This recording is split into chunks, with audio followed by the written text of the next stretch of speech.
Hey, it's JK. My friends, it's finally time, the conclusion, at least for now, of the multi-cycle archery runs. We finally take it to Elden Ring for what was the longest multi-cycle run yet. This is partly due to the fact Elden Ring has 4 different types of archery tools.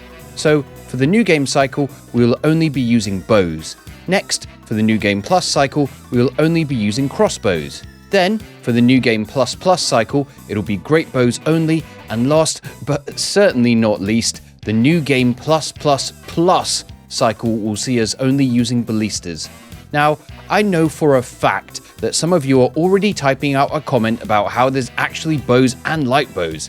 I see you there, stop it. They use the same types of ammo, so I'm not doing separate cycles for them, it'd be repetitive. Plus, isn't 4 cycles long enough? Speaking of cycles, I've decided for this run, there will be 4 mandatory bosses for each cycle. These will be Radabeast, Malenia, Bayle the Dread, and Promised Consort Radahn. This of course also means that any bosses we need to kill to get to them are also mandatory, such as Messmer or Godfrey. Over the course of these 4 cycles, I will kill every remembrance boss at least once. This will allow for some boss variation between the cycles to keep things interesting. Lastly, this should go without saying, but runs like this take a hell of a long time to complete, so if you want to help support the creation of them, I hope you'll consider hitting the subscribe button. We're actually very close to 200,000 subscribers right now, and when we reach it, I'll be doing a special challenge run with restrictions determined by you, the viewers. With that said, let's put the Archery on top of this Lands Between Sunday. Now, there's a couple of classes that start with bows, but I chose the Samurai as it comes with more arrows and I like the longbow. I call our character Derp Link after the hero of the Zelda franchise and choose the Golden Seed as class. Who's your favourite bow wielder in gaming? Let me know in the comments below. After watching Miyazaki's PowerPoint presentation explaining the lore, I get us set up for our first fight. I had actually hoped to take out the Grafted Scion, but unfortunately he took me out first. Well, no matter, let's get out into the Lands Between. Carle, the first merchant, has many arrows for Sale, which is always welcome. I get a lucky smithing stone drop from this soldier and upgrade the longbow to +1. I now speak to Malenia, who gives us Torrent, and we're well on our way to adventure. I then went on a mission to grab smithing stones, but got beaten to death by these guys, which was a minor inconvenience. But I persevered and grabbed all the remaining stones, and then decided to fight the troll for some runes. Sniping him from distance trivialized the encounter. Damage wasn't great, but it wasn't the worst either. I did also try the Mighty Shot weapon art, which did almost double a normal shot. A few more arrows, and down he goes.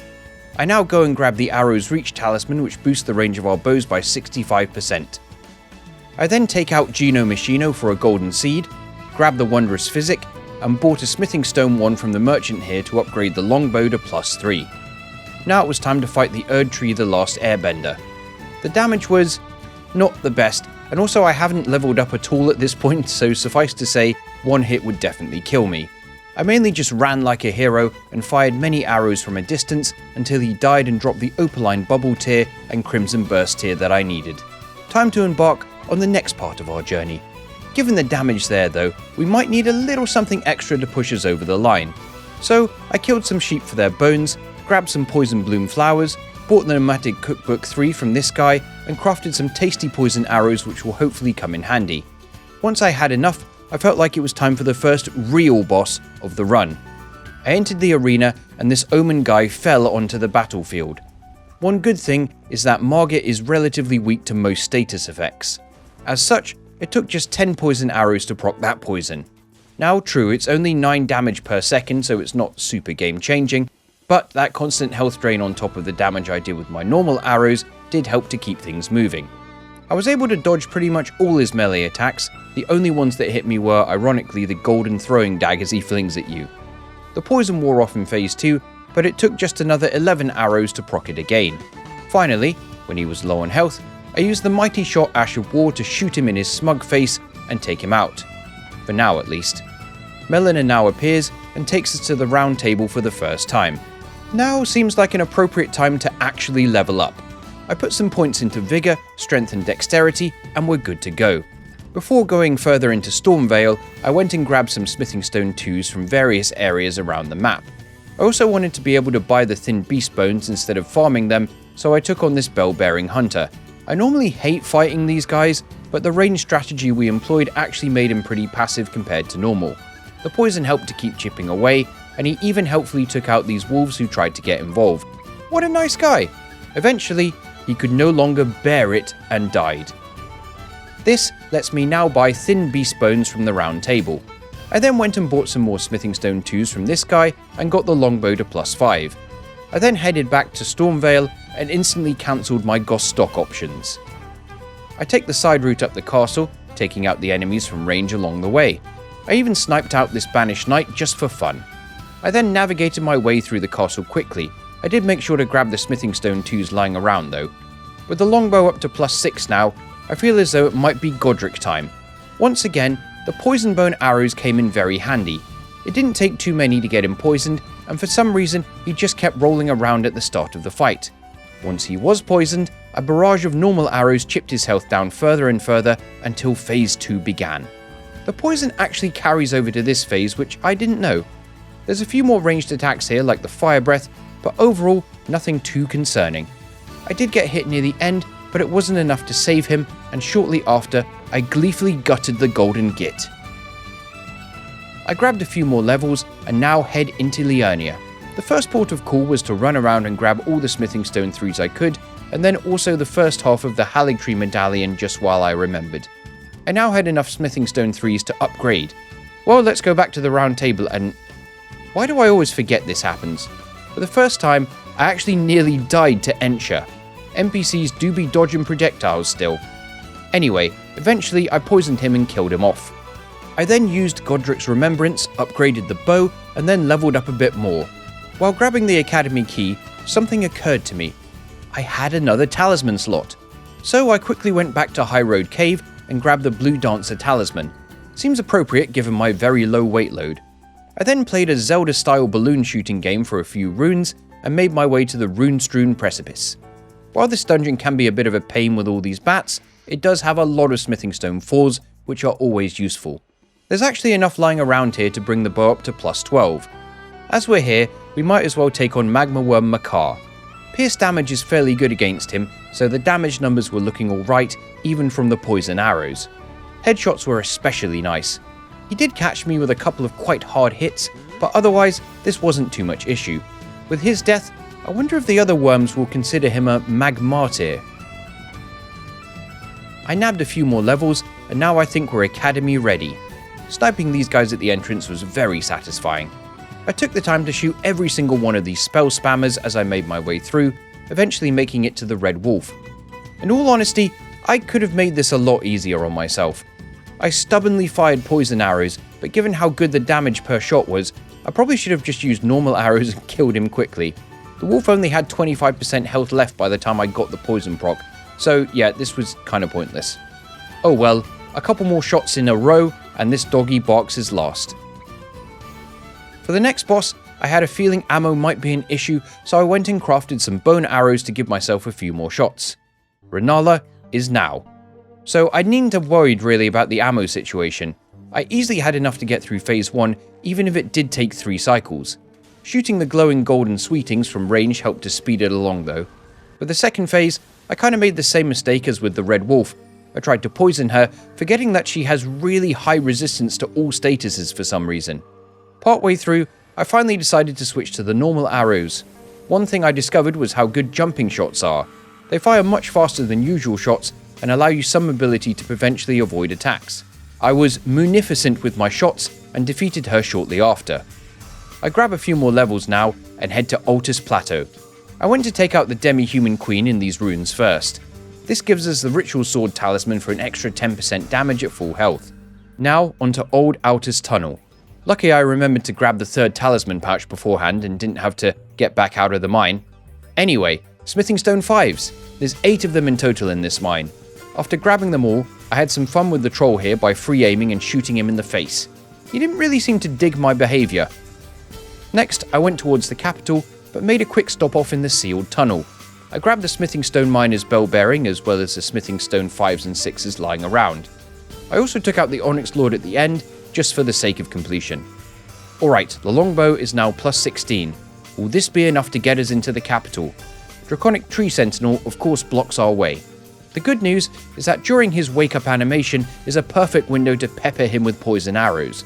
With the poison proc in, I stay at distance and use the jump shot both to hit him and to avoid the fireball.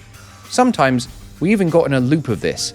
Things get a bit trickier when he introduces his ranged lightning attack, but I'm still mostly able to avoid it when I roll at the right time. Just keep moving, and finally getting one more poison proc.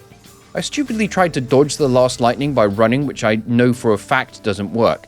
Luckily, the poison finishes him in the draconic of time.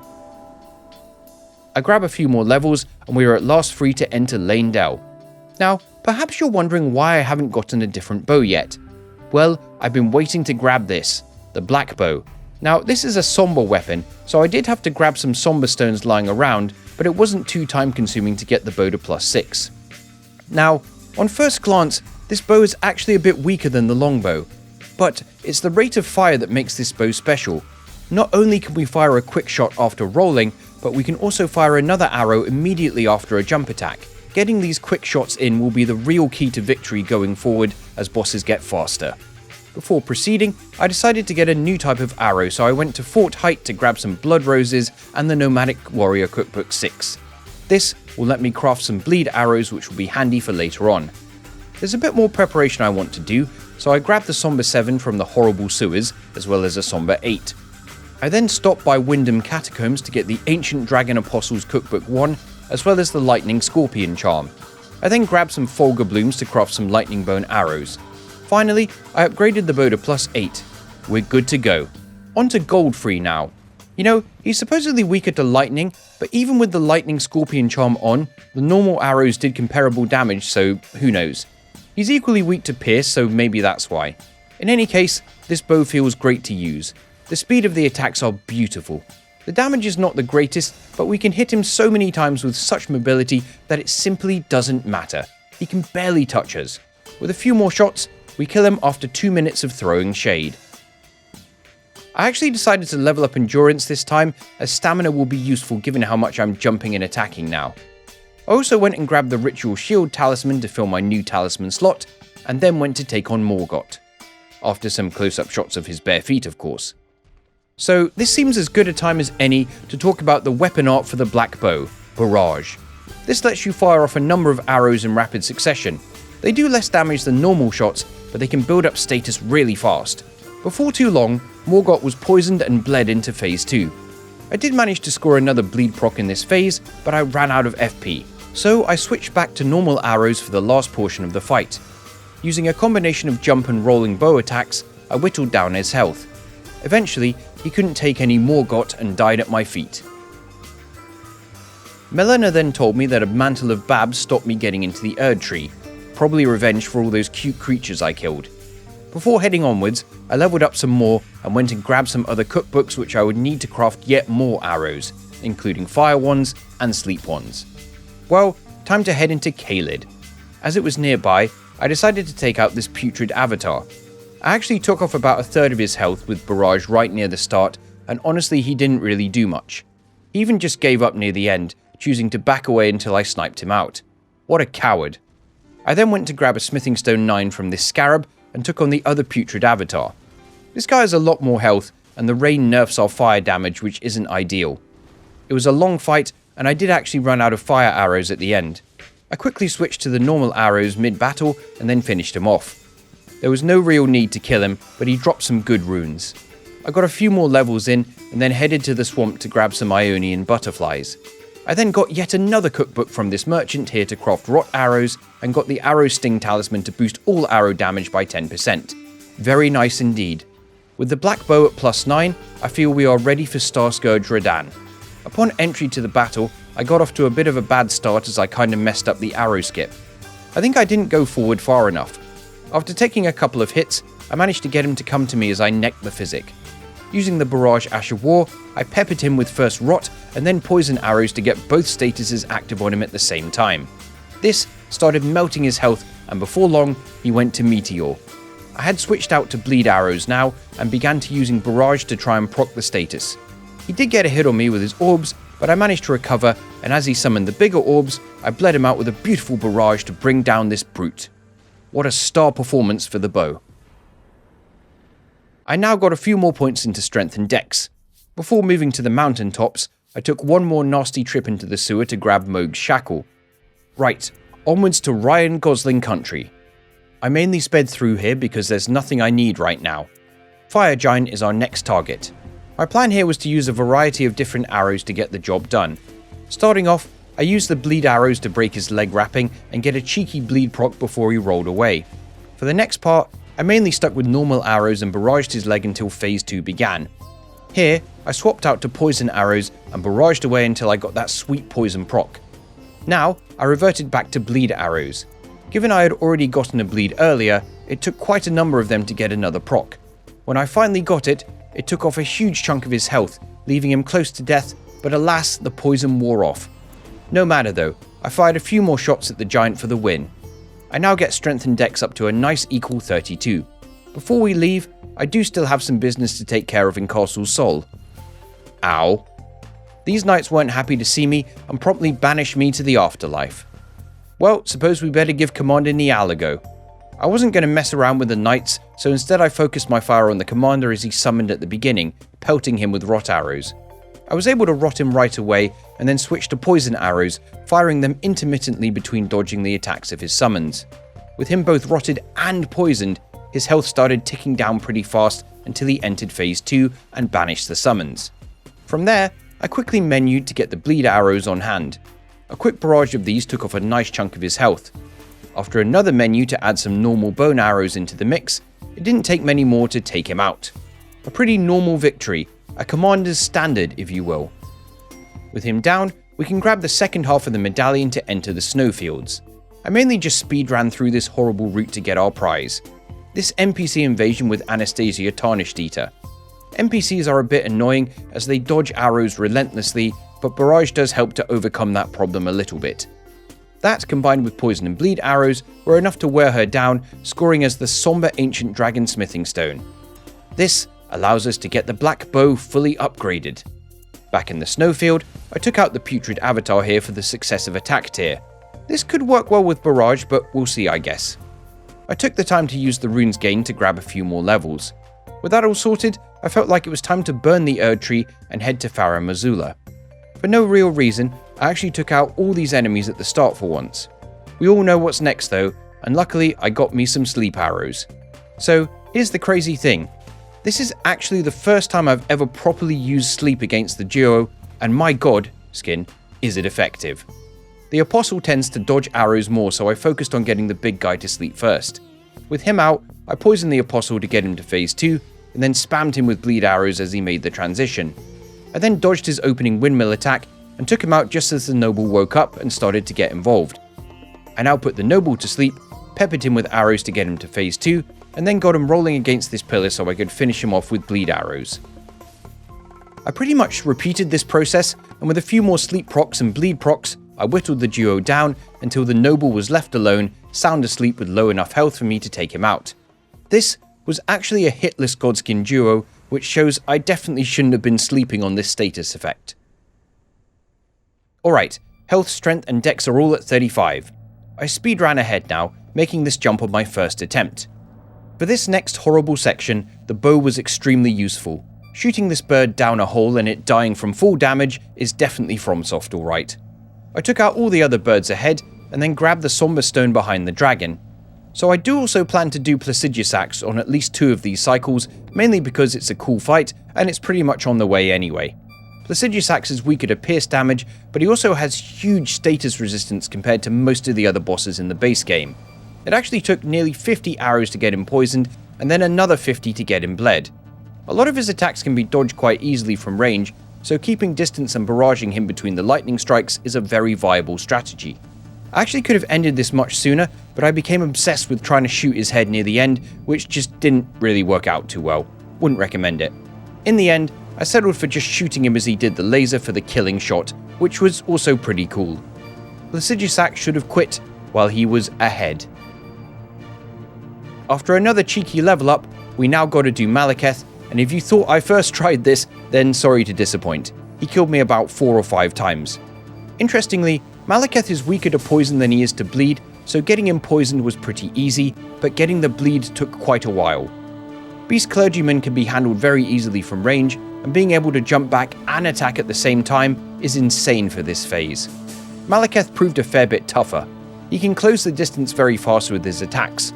I managed to get him poisoned pretty quickly again, and then switch back to bleed arrows. I actually didn't get another bleed on him before the barrage of arrows and poison left him belayed on the ground in a crumpled heap. I now smash in a few more levels and prepare for one of the fights that concerns me the most of the whole run. Gideon apparently is very weak to sleep, so let's try out the sleep arrows.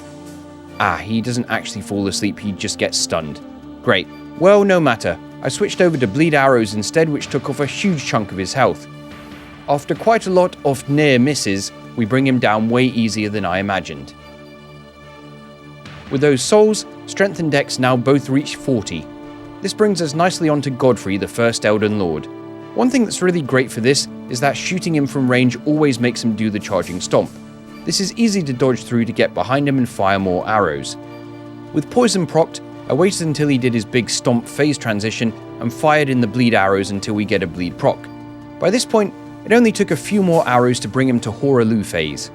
Here, I mainly stuck with the bleed arrows, dodging in and out of his attacks until we got that sweet bleed proc.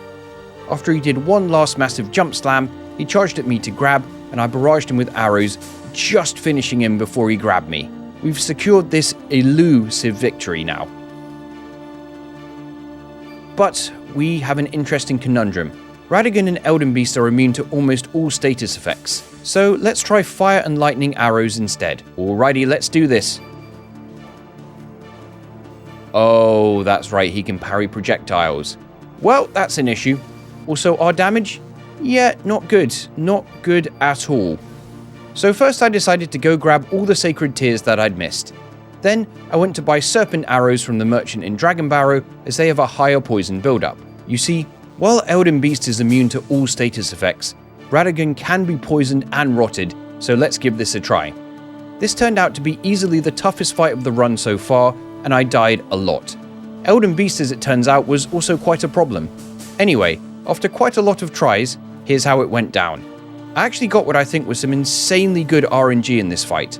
There aren't too many barrage opportunities when fighting Radahn, but the main one is the glowing grab attack, which he actually did several times in a row here. It has quite a long recovery, which is enough to land several arrows, and before long, he was rotted. He then went up and did his flying attack, which had a suitably long recovery, after which I nailed him with serpent arrows to get him poisoned. He then proceeded to do the grab attack twice in a row again, giving me more time to barrage him. I avoided the 3 slams, and then decided not to use any more FP to save it for Elden Beast. After one more flying slam, I delivered the final shot to Radahn. Comparatively, Elden Beast was just an endurance test. None of our damage was very good, even with all our talismans and the consecutive attack tier. I again got some decent RNG in that Elden Beast chose to do quite a few of its melee attacks, which always have big recovery windows.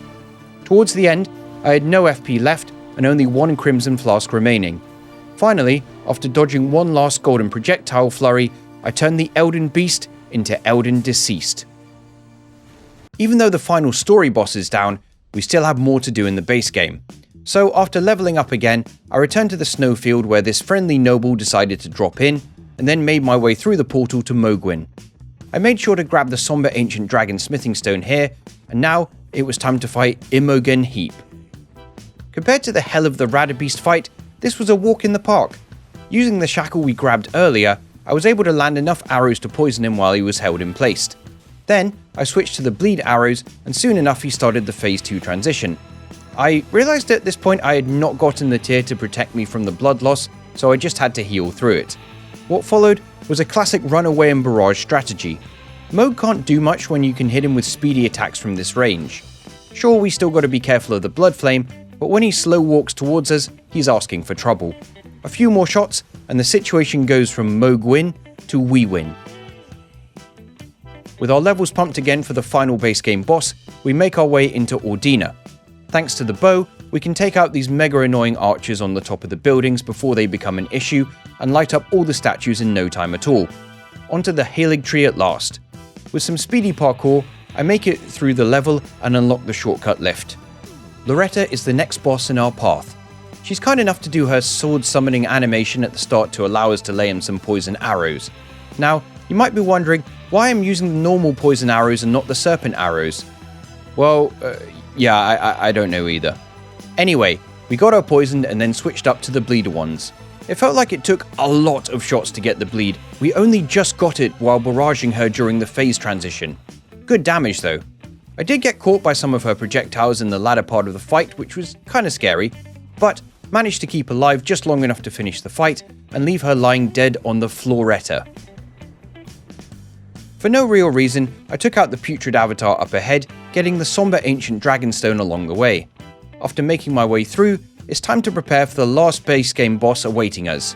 Malenia is weaker to fire, so let's hope that these fire arrows do some work. Right, here we go. So, probably to the surprise of no one, this was also quite a tough fight. Even with fire arrows, we do very little damage to Malenia. Also, she can dodge our shots. The best strategy I found was to go in close and bait her to do an attack, roll away, and then do the dodge shot. This was more or less guaranteed the attack would hit. It was still a long drawn out first phase lasting almost 5 minutes. I also took quite a few hits, which meant I was going into phase 2 with just 3 heals remaining. I did at least manage to land the hit that pushed her into phase 2 as she was going for waterfowl dance, which was pretty cool. For phase 2, I avoided the skull at Ionia and then barraged her with bleed arrows, getting a proc right at the start. From there, my strategy largely remained the same: bait the attacks, dodge and fire off an arrow. Eventually, we got to the point where she did the Ionia again, which I avoided and barraged her for another bleed proc. I did get caught by the clone attack later and had to use my last heals to get back up to full health. This last minute really had me sweating, but thankfully she went for another Ionia which I dodged and landed one final barrage to clinch the fight. This was the Battle of the Millennium for sure. Okay, last base game level up. Stats are looking alright, I'd say.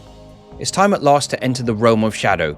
Of course, I spent the first part of this just grabbing the Skibbity fragments. With all of them grabbed, I now get up to Skibbity level 4.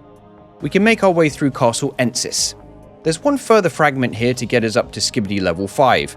Before continuing, I actually went to kill this Erdtree avatar back in Liurnia to get the lightning tier. It just might come in handy. Back in Ensis, I took out Moonrathil with a combination of poison and some arrow barrages, because honestly, he just annoys me. Next is Rylana. Great news, she is weakest to pierce damage and very susceptible to poison. She's also vulnerable to lightning, helped out by the fact there's water in the arena, so once the poison was in, I switched to lightning arrows. I kept chipping away until the phase transition. Now, I barraged her with bleed arrows to get that sweet bleed proc. The poison had unfortunately worn off now, and I somewhat recklessly tried to menu to re-equip the serpent arrows. This nearly got me killed, but I finally got them back on, poisoned her, and then kept firing until eventually she died. The poison was very effective. She must have quite a weak immune system. We can now enter Skadu Altis, where there's much to grab. Obviously, there's Skadu fragments galore here, enough to get us up to Skadu level 9 in fact. But also, we can now access the Fog Rift Fort. Here, we take out this guy who was a tongue of fun. Anyone else disappointed this incantation wasn't available for the player to use? Up top in the fort is the Arrow's Soaring Sting Talisman, a direct upgrade to the Arrow's Reach Talisman that also gives another 8% damage boost to arrows and stacks with the Arrow's Sting Talisman. With that, we now need to head towards the church district of Shadow Keep. We drop down through Morth Ruins, grab the Oma the Gesture from Bonnie Village, and make our way inside. The Serpent Arrows did a great job of taking out this annoying Fire Knight, which I was pleased to see. A little further ahead, I pushed the lever to drain the water from the area. Time to head downwards. Wee! Wee! Wee! Wee! Wee! Wee! Wee! Okay, it's time for our first optional remembrance boss of this cycle, the Shadow Tree Avatar. Interestingly, this thing is relatively vulnerable to poison. It's very vulnerable to fire, of course, especially if you shoot it in the head. The main thing to worry about when playing at range is the Thorns attack, which is best rolled into. One big downside of the bow is that we can't do a critical attack at the end of each phase, so unfortunately we have to deplete the whole health bar each time. Our damage is pretty solid though, and the poison helps to keep the health ticking down during the downtime in this fight. I wasn't really confident in my ability to dodge the explosion attack in the third phase, so I swapped to the Ritual Shield Talisman to tank it successfully. I managed to survive everything it threw at me and took advantage of the opening after the spin attack to barrage it until it met its Shadoom. Hey, Vigor has reached 50 now. Would you look at that? Let's head up into Shadowkeep now. But first, it's questline time. We speak to Ansbach, speak to Ansbach again, grab another fragment, grab the secret right scroll, give it to Ansbach, speak to Leda, quickly go kill Hornsent, speak to Leda again, and then assist Ansbach in taking her out. I would probably have benefited from the talisman gained by killing Ansbach, but I couldn't bring myself to kill him. Anyway, this earns us Ansbach's longbow. At this point, I quickly went and killed the base game bosses that dropped the remaining bell bearings I was missing. How strange is it that Ian the Crystal can be poisoned, by the way? With them in hand, I bought the stones needed and upgraded Ansbach's bow to +10. Ansbach's bow has the same jump and roll attacks as the black bow, but its Ash of War fires 8 arrows at once. Unfortunately, it only does about as much damage and status build-up as 3 arrows, but it does only require 3 of them to connect to get that max damage. I now head up Shadowkeep, grabbing one more fragment to get us up to level 10, and enter the fight with Messmer. It would seem he really doesn't like being shot with arrows, apparently. Jokes aside, this was actually easier than I had imagined. Still quite tough, don't get me wrong. The weapon art from Ansbach's bow does good damage each time I land it, and helps to proc the status effects we've come to love. Not every attack leaves a big enough window to land it, so sometimes a single shot is a better shout. I was lucky enough that he did the orb attack twice in the first phase, which gives a nice opening after dodging. With the poison ticking him down, I switched to the bleed arrows and kept firing till I push him to phase 2. Phase 2 was somewhat easier because the snake attacks leave a nice opening, which I can always use to land the Ash of War. After a few more serpenty assaults from him and quite a lot of mad dodging by me, we score what I would describe as a based victory. I get a few more levels in now and head down this bridge and into the ancient ruins of Rao. I made my way past the very angry furnace golem, punished this prawn for being shellfish, and then upgraded to Shadow Tree level 11. Romina blocks our path now, and let me tell you, she doesn't like being shot with a load of fire arrows all at once. Damage was really solid here. The one drawback of this Ash of War though, it burns through your arrows fast. I actually ran out of fire arrows here. I'm starting to wonder if the black bow with barrage was actually better, you know. Shame you can't change the Ash of War. Anyway, when the fire arrows ran out, I switched to bleed, and hitting her from range with the Ash of War is pretty effective. I finally got the bleed, which almost took her out right away. We finish her shortly after embudding some arrows into her torso. The way to Anira Limb is now unlocked, but we're not going that way just yet. Instead, we first head to the Cerulean coast and down into Stone Coffin Fissure. Having a bow was amazingly helpful here to snipe these annoying laser worms. This was probably the easiest time I've ever had getting through that section. Up ahead though lies Putrescent Night. Good thing I stocked up on golden arrows for that holy damage. Despite Putrescent Night being an extremely mobile boss, there were actually quite a lot of opportunities to land the weapon art. After he does one of his combos, I can start preparing my arrows and fire when he stops for a moment. It didn't take long to bring him into his second phase. The blue flame attack actually presented another good opportunity to shoot him. All was going well until I actually ran out of golden arrows. Told you this weapon art uses too many. Luckily, the fire arrows we had equipped were enough to deal the last bit of damage, making us the undisputable winner. There's still one more optional boss I want to take out, so we head up the rafters of Shadowkeep and then down the lift at the back. You know what time it is. Why Gaius as our final optional remembrance boss of the cycle? Well, 2 reasons.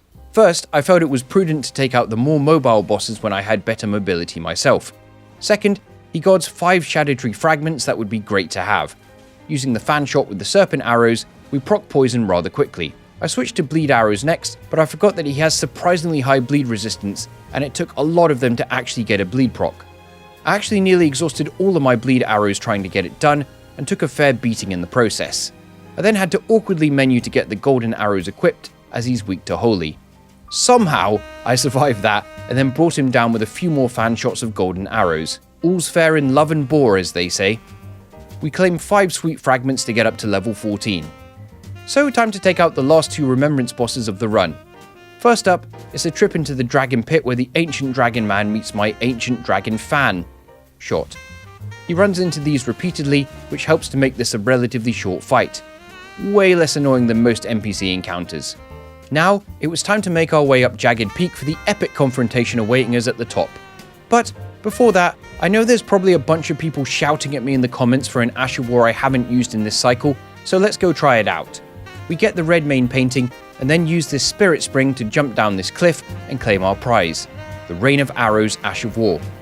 I have to use the longbow for it because my other bows can't have Ash of Wars equipped to them, so I kind of realized pretty quickly that maybe this Ash of War isn't the best for Bayle. He moves around a lot, and there's a delay between firing it and the arrows coming down. I could get some good damage when it did hit, but that was far less often than I would have liked. Back to Ansbach longbow we go.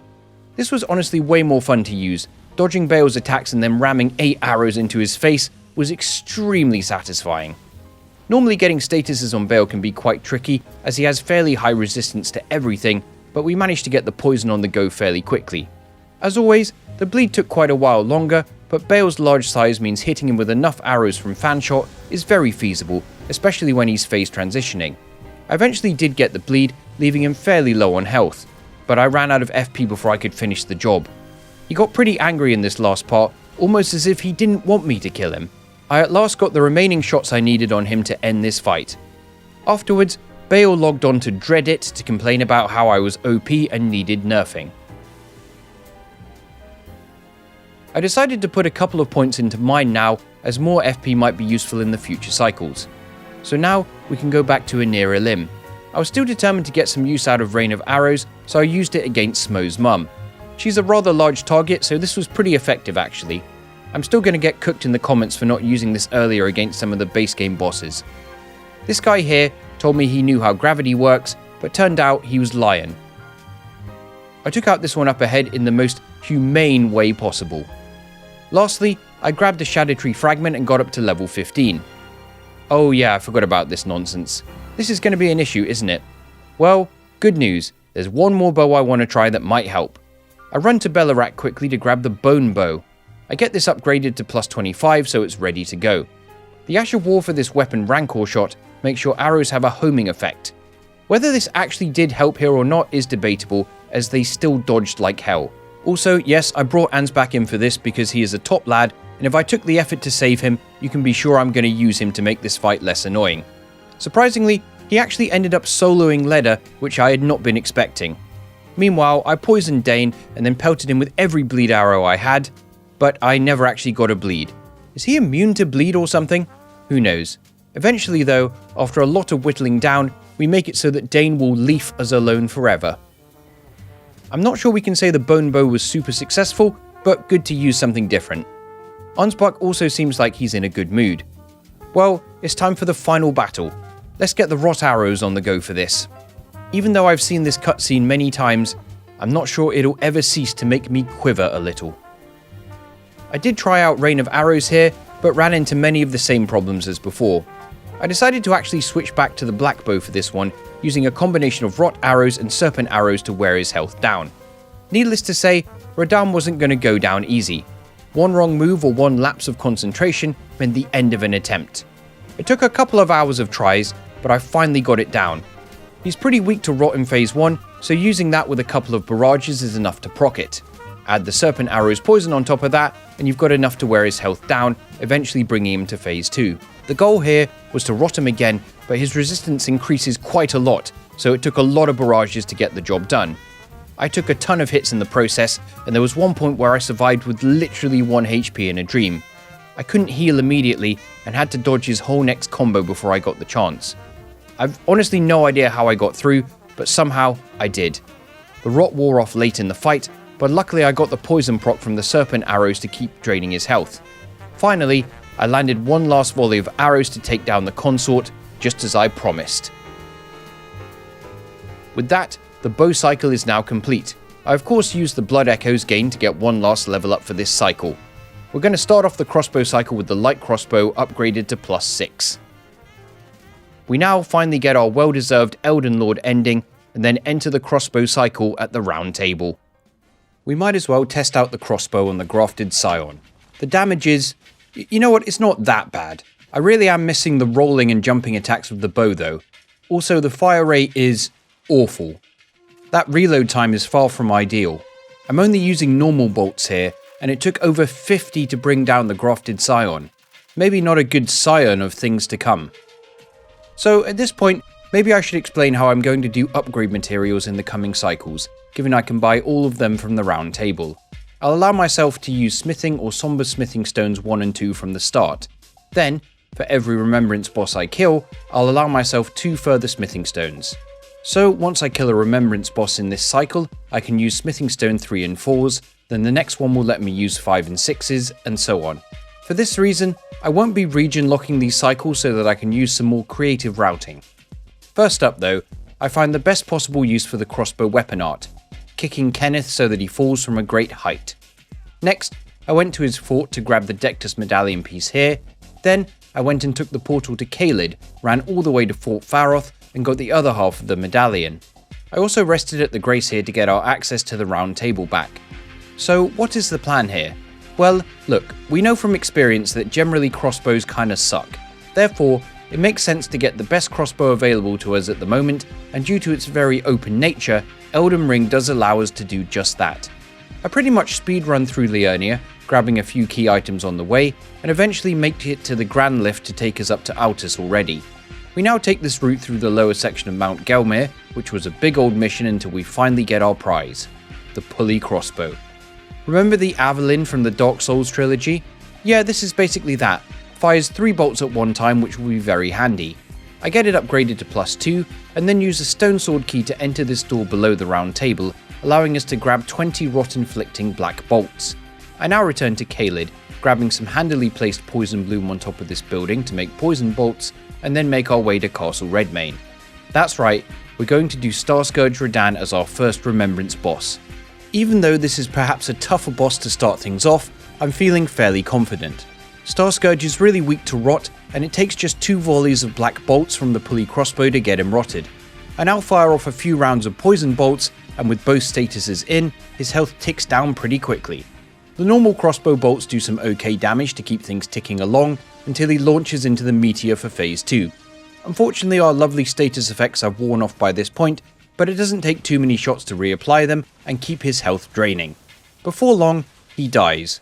All those poisons probably left him sterile.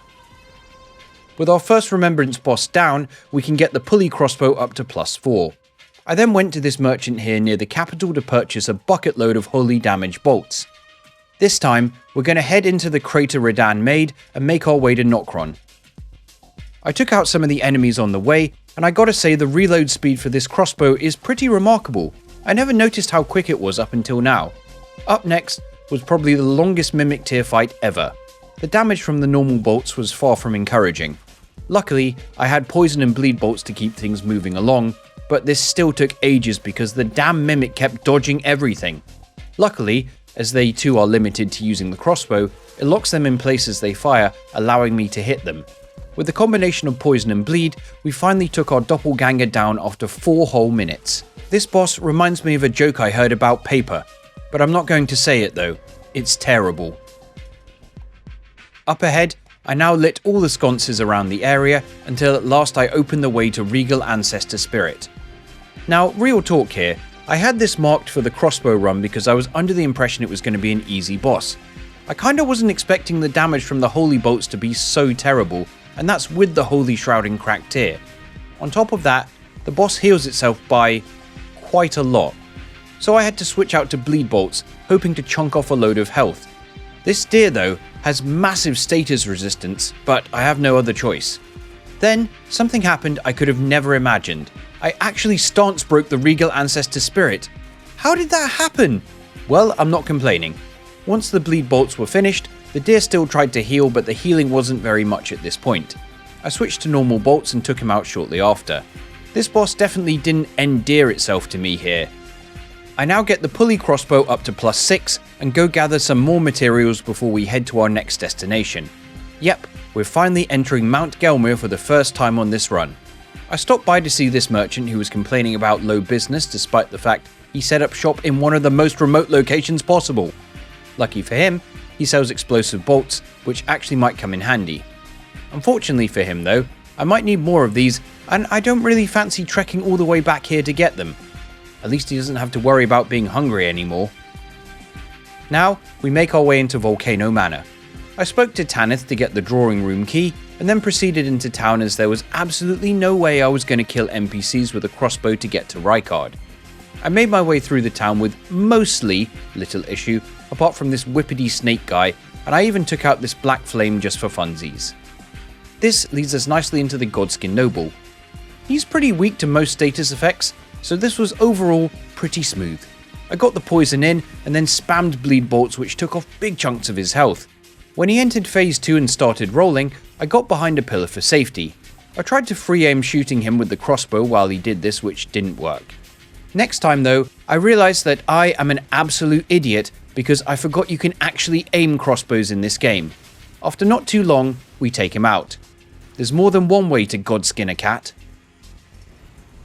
Alright, there's no time to waste. We have serpents to slay. You might be wondering why Reichard on this cycle in particular. Well, 2 reasons. First, just to mix up the routing, but secondly because this is the last cycle where we get access to all the status effect ammunition. The combination of poison and rot helps to drain down the god-devouring serpent's massive health. Annoyingly, he did the ground attack several times here, which is the one attack I just can't avoid consistently. But, with some help of the bleed bolts, I get him taken down in not too long. The second phase though was a bit more of a fustercluck. Poison and rot again helped, and I went hard with the bleed bolts this time to take off as much health as possible. My heals did start to run low however, and I ran out of bleed bolts. The next step was to poison and rot him again, and then switch back to normal bolts to hopefully take him out. This came really down to the wire, as I had no heals remaining and about 20% of my health left. Luckily, I kept distance and managed to pelt him while the various toxins drained him down. After what seemed like forever, he finally goes down. That was harder than I'd imagined. We now upgrade our pulley crossbow to +8. I also went to get Patches' bell bearing so we could buy Moog's shackle. Before the capital though, I'm actually going to go a different route. First, I speak to Vare, then go take out Magnus the Beast Claw with surprising ease, before returning to Vare, annihilating Irina, and then getting the Pureblood medal to head to Mogwin. A good thing to come here for is the merchant who sells bird bolts, an upgraded version of the bleed bolt. Of course, I don't want to have to come back here every time I need them. Before going to do Moog, I went and did all the stuff to get Eleonora to spawn so I could kill her for the purifying tier. Alright, let's get Moog taken care of. After doing my usual ritual of poisoning the boss, the bird bolts were put to good use. Using the shackle, I got multiple bleed procs very quickly as I pelted him with wave after wave of bolts. Within a minute of the fight, he was down to below half health. I kept attacking as he phase transitioned and managed to get 2 bleed procs during the start of the second phase, helping to counter the health he'd healed back up. I did end up running out of bird bolts, but by this point a lot of his health was gone. I switched back to poison bolts now to poison him up, and then menued to get the normal bolts equipped to land the last few shots. He did actually nearly take me out right at the end, but thankfully I got him, turning his Moog win into a Moog loss. With that, we upgrade the pulley crossbow to maximum and pump the only stat that matters here, health. But also, we can enter the DLC right now. There's actually 2 new weapons we can get here, one of them being the spread crossbow. For the second, we have to take the back route up to Scadu Altus via the Fort of Reprimand. I quickly take out the Capra Omen at the top, and then run to the highway to grab the repeating crossbow. I get both up to almost max upgrade. Let's test them out before deciding whether we want to actually use an ancient dragonstone on them. So, first up, I tested out the repeating crossbow. Its weapon art fires out 12 bolts in rapid succession, but the damage for that amount of bolts is a bit underwhelming. It's maybe 6 times as much damage as just firing a normal bolt. On top of that, you only fire this many bolts with the weapon art, which costs a big chunk of FP.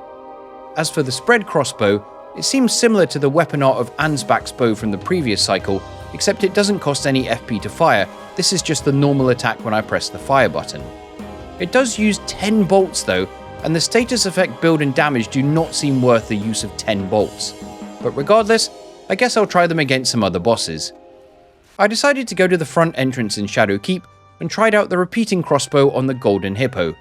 Shh, don't tell Babs. Well, this thing locks you in place for ages while you fire, and that FP cost is just so terrible. I don't think this is going to work. Let's try the spread crossbow. The damage doesn't feel much better. I mean, at least it doesn't lock me into place and use a huge amount of FP, but I went through so many bolts getting through this fight, it was crazy. I ended up spending 30 bolts to proc one status effect, which in no way feels worth it.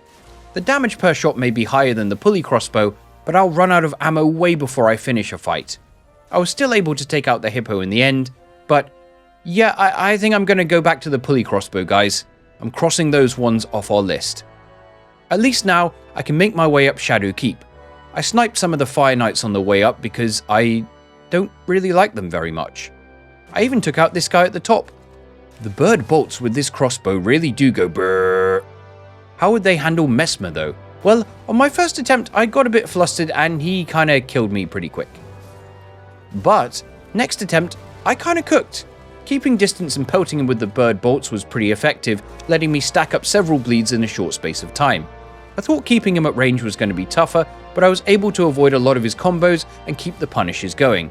For phase 2, the strategy largely remained the same, but I got lucky that he repeated the snake from below attack several times, which is a great window.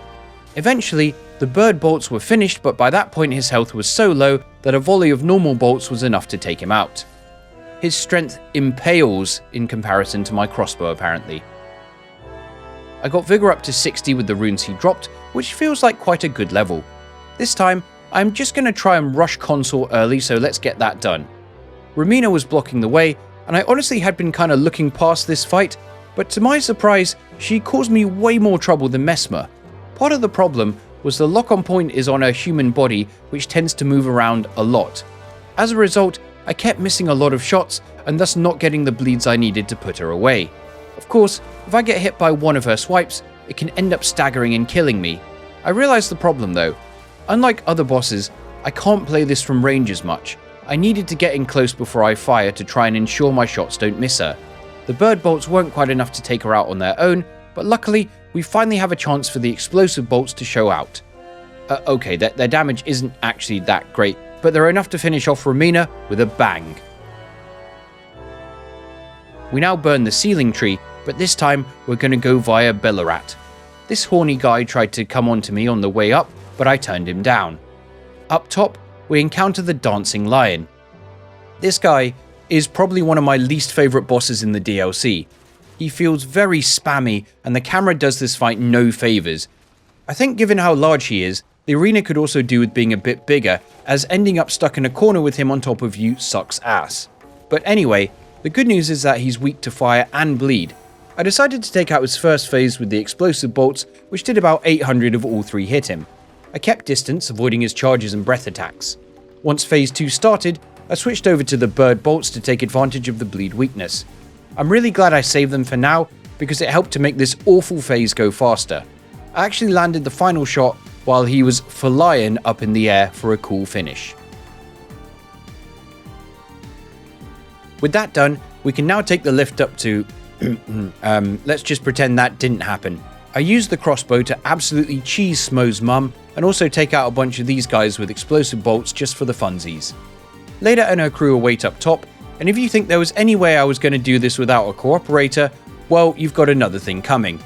Sanguine Noble Natan is actually the perfect person to have here, as he pairs well with our bleed bolts.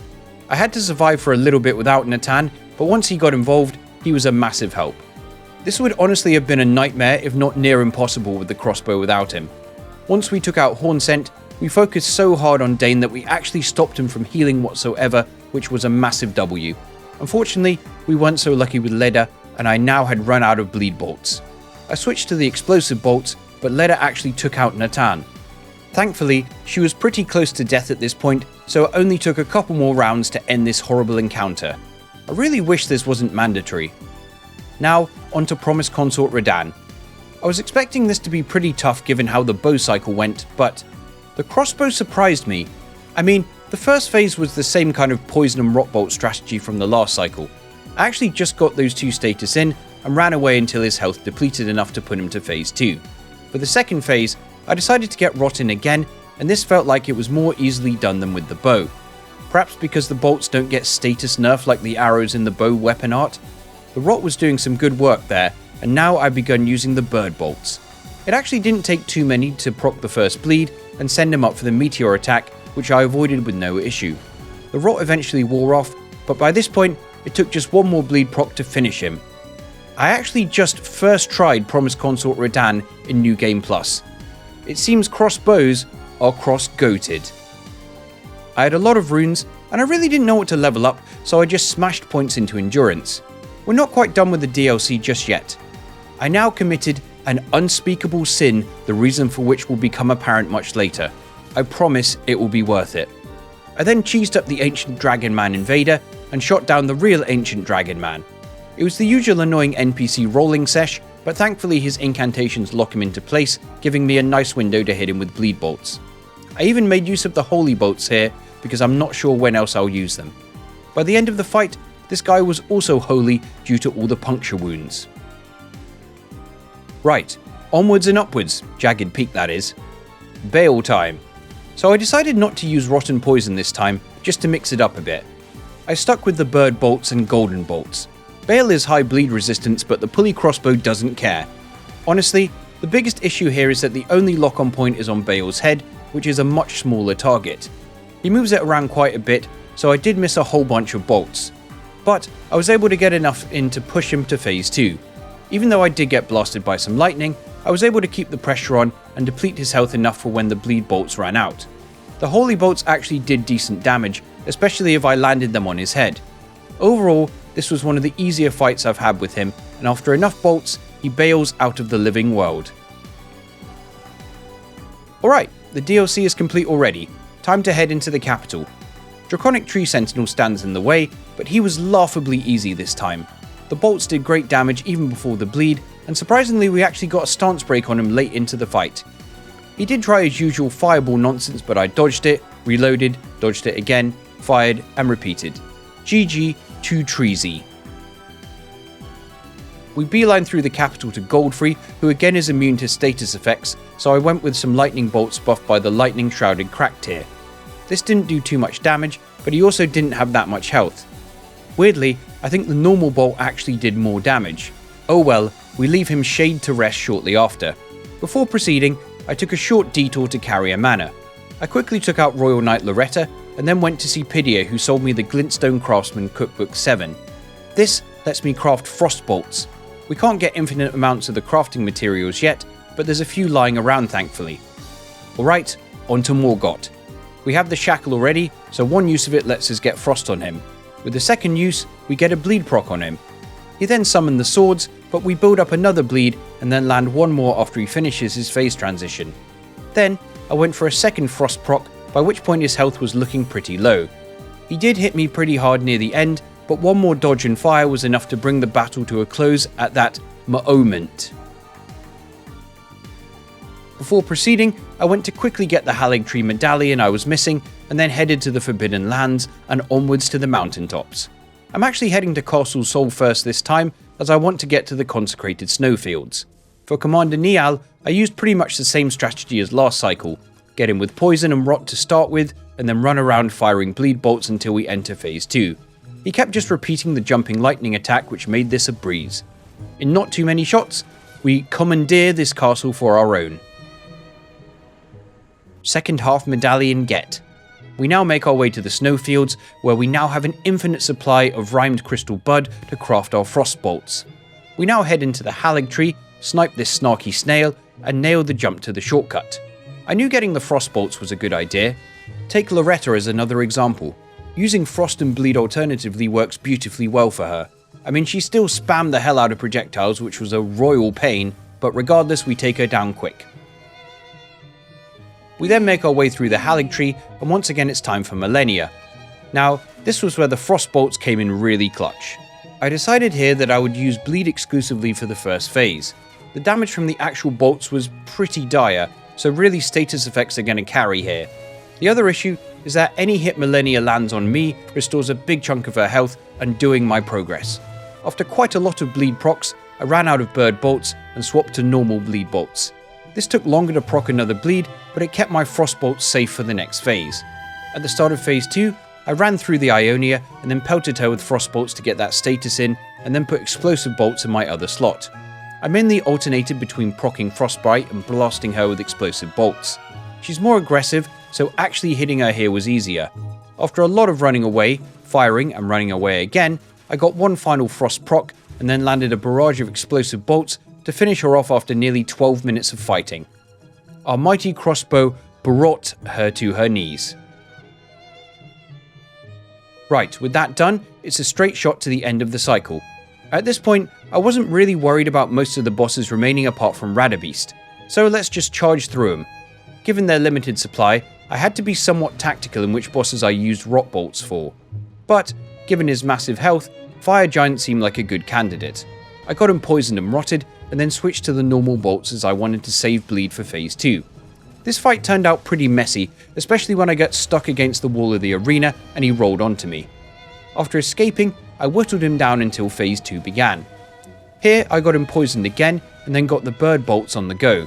They kinda made short work of him, that bleed damage was no joke.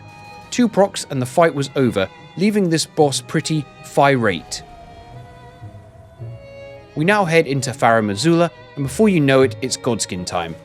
Now, I did have the option of using the sleep bone bolts here, but I wanted to try doing them without sleep this time. I also felt that given that they're weak enough to other status effects, that we could probably get through without rot here. With a combination of poison, bleed and frost, we were able to take out the noble in fairly quick and efficient fashion. I then turned my attention to the apostle, but in hindsight this was a mistake as he dodges our bolts. I still eventually managed to take him out, but I took a lot of hits on the way. The fight probably would have gone quicker if I'd just left the apostle alone and only attacked the noble. Well, whatever. Regardless, they couldn't stand up to our status-based assault, and we god-swin this fight on our first try. I now put some points into strength and dexterity, but who knows how much that'll help anything going forward. After spending some time exploring the skies of Farum Azula, as well as blasting these annoying birds in the head, we approach the next boss, Malekith. He actually has surprisingly high status resistances, which I guess is to compensate for his lowish health. Still though, Beast Clergyman couldn't do that much to our range, and after a frost and bleed proc, the real fight begins. I actually nearly choked right at the start of this phase by accidentally pushing the button one too many times when reloading, which led to me firing at nothing and getting smacked. I recovered and managed to nurse out a frost proc fairly quickly. After dodging multiple flying projectiles and getting some more bolts in, we got a bleed that took off a good chunk of his health. I went for a frost proc again, but my bolts kept missing and it took ages to get this final proc. After dodging his flippy multi-blade attack, I landed one last barrage of frost bolts to finish him off. The status procs more than made up for our lack of damage. We now wake up with a massive hangover in the Ashen capital only to be greeted by this Gidiot. This, like all NPC fights in this game, had the potential to be really annoying, but one thing actually saved it. The fact that I had killed Malenia already. Because of that, Gideon had access to Malenia's Scarlet Ionia attack, which he used a lot. This attack leaves him wide open for a barrage of bolts. He decided to do it 3 times in a row at the end, and that was enough to finish him. Next in the boss gauntlet is Godfrey the First Elden Lord. What's interesting is in phase 1, he doesn't lose that much health from bleed and frost as other bosses we've faced. I didn't notice that last cycle, but I definitely noticed it here. Annoyingly, if I fire at him when he's walking towards me, he'll do the charging stomp which causes him to duck slightly and some of my bolts miss. I found the better strategy was to dodge through his attacks and then shoot him. Once I figured this out, I was able to get through the first phase much more effectively. Hoaraloo comparatively takes a lot more damage from both frost and bleed, each ripping off a huge chunk of his health. This actually ended up going by very fast, given that he leaves himself open after doing the slams and grabs, so this whole section wasn't too horrible. After one more level up, I steadied my nerve for what would likely be one of the tougher fights of the cycle, Radabeast. Luckily, some of the stuff I learned from the last cycle would still help me here. That being, only attack Radahn right after he's done an attack, not while he's lore walking. I had saved my rot bolts for here, and used them for great effect against Radahn as well as poison bolts. This time though, we also have frost bolts. Radahn can be frosted, so using these to tear off some nice chunks of his health was a big boon for us. As this was also the last fight of this cycle, I didn't worry about conserving rot bolts, and actually rotted him a second time to help speed things along. I didn't actually even need another frost after that, as I blasted him to death while he did his big slam. Before Elden Beast, I quickly switched to normal bolts and explosive bolts. This was always going to be an endurance test due to Elden Beast's lack of vulnerability to status. our bolts really were not doing all that much. Most of his attacks are fairly okay to avoid, but Elden Stars as always was an issue. I actually tried to use Torrent for once to avoid it, but let's just say that didn't go so well. At least I didn't die. With the normal bolts finished, I had to switch to explosive bolts, which did noticeably less damage. I did get some pretty decent RNG where it kept doing melee attacks. It went for another Elden Stars, but a few more barrages quickly allowed me to Eldend this beast after 11 minutes. For now at least. Before the next cycle, I quickly went to grab the Greatbow and upgraded it to +6. After taking my seat on the Elden Throne one more time, it's time to start the Greatbow cycle. Let's see how we get on with the Grafted Scion. I tried out the weapon art to begin with. The damage is pretty solid, but wow is it slow. Even the normal shot is painful, and of course jump shots aren't on the table. Also, we can only hold 30 of these arrows at once, so ammo limits rear their ugly head again. We're able to take out the Scion, but those faster bosses? Yeah, they're going to be an issue. For no real reason, I also decided to take out the Tree Sentinel at the start of the game, just because I haven't killed him on any of the cycles yet. Again, damage was solid, so the Sentinel was soon sent to hell. We're going to need a lot more damage though. Luckily, I realized one thing we can do to give ourselves a boost. We have an Ash of War we can use. Rain of Arrows. It didn't work out too well in the bow cycle, but maybe it'll be good here. I made my way up to Stormvale Castle now. Let's give it a try against Margit. We've already got the shackle, so let's pin him down and blast him. Okay, now that is some solid damage. One problem though. It uses quite a bit of FP, and I might have forgot to equip any blue flasks. Whoops. Well, luckily the great arrows we had on us were in fact enough to bring him down, and there are big enough windows after some of his attacks to fire, like the big hammer for example. He dies soon after. Our shots were just too powerful for him. Given that we're using the Ash of War quite a bit, I went and committed an absolutely abhorrent sin and killed poor Alexander for his Warrior Jar Shard Talisman. 10% more damage for our Ash of War might be good here. Well, I suppose Godric is as good a target as any. Let's see how much it does. Oh hey, we got over 4 figures. I am very happy with that. It does kind of depend on him staying still though, which he doesn't really like to do that much. And he's one of the slower, less mobile bosses in the game. I took him to phase 2 using 10 arrows total, so I'm hopeful we have enough to finish him. The Fire Breath opening at the start let me get some good damage in, and same with his Ground Slam. It did feel like there were more opportunities to get him with the Ash of War here than in the first phase though. I landed a couple more to take him down. Our strategy for this fight was well grafted, I thought. With the Remembrance boss down, I now upgrade our Greatbow to +12 and we head onwards to Liurnia. The first thing I want is to get to this merchant here to buy the Nomadic Warriors Cookbook 13, which lets us craft bone great arrows. This time, I'm going to make my way up through the rune-strewn precipice. The Greatbow is very effective in taking out the annoying singing backs near the top here. As for Makar, the Rain of Arrows Ash of War performed excellently. Huge damage for each rain on him, pushing him to phase 2 very fast. A few more rains after that, and he's done. This Ash of War really carried us through the fight. Now that we've made it to Altus Plateau, I made sure to rest at a grace, shoot this guy before he could become Margit, and go to buy a bunch of golden great arrows from the merchant here. Ammo is definitely driving my routing this cycle. So, with that in mind, let's put some more great arrows into Radahnn's back. Given the long firing time of the Rain of Arrows Ash of War, there were only a few opportunities where I could fire this off effectively, mainly at the end of the combo where he crosses his swords, when he buffs his weapons, or the Gravity Slam after he does the attack where he pulls you in. I also was able to land one as he was going up for the Meteor attack, which I was happy about. I also landed one in phase 2, where he summoned the smaller meteors which did about 2,000 damage. I landed another which almost killed him, but he survived with 1 HP in a dream. I was able to dodge his follow-up assault and land one more arrow to end it. He was hungry for great arrows it seems, positively starving. With his remembrance, we can actually get our first and probably only remembrance weapon of the whole run, the Lion Greatbow.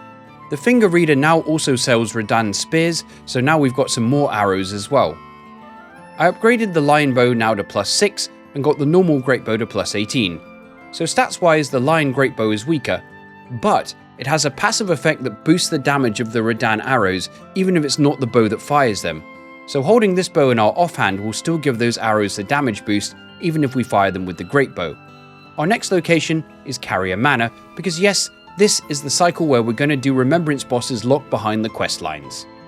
Royal Knight Loretta also seemed a good boss to try out our new bow setup.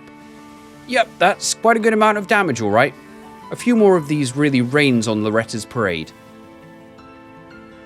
Up ahead, the arrow rain absolutely decimated Adula. That is some serious numbers, and we're not even fully upgraded yet.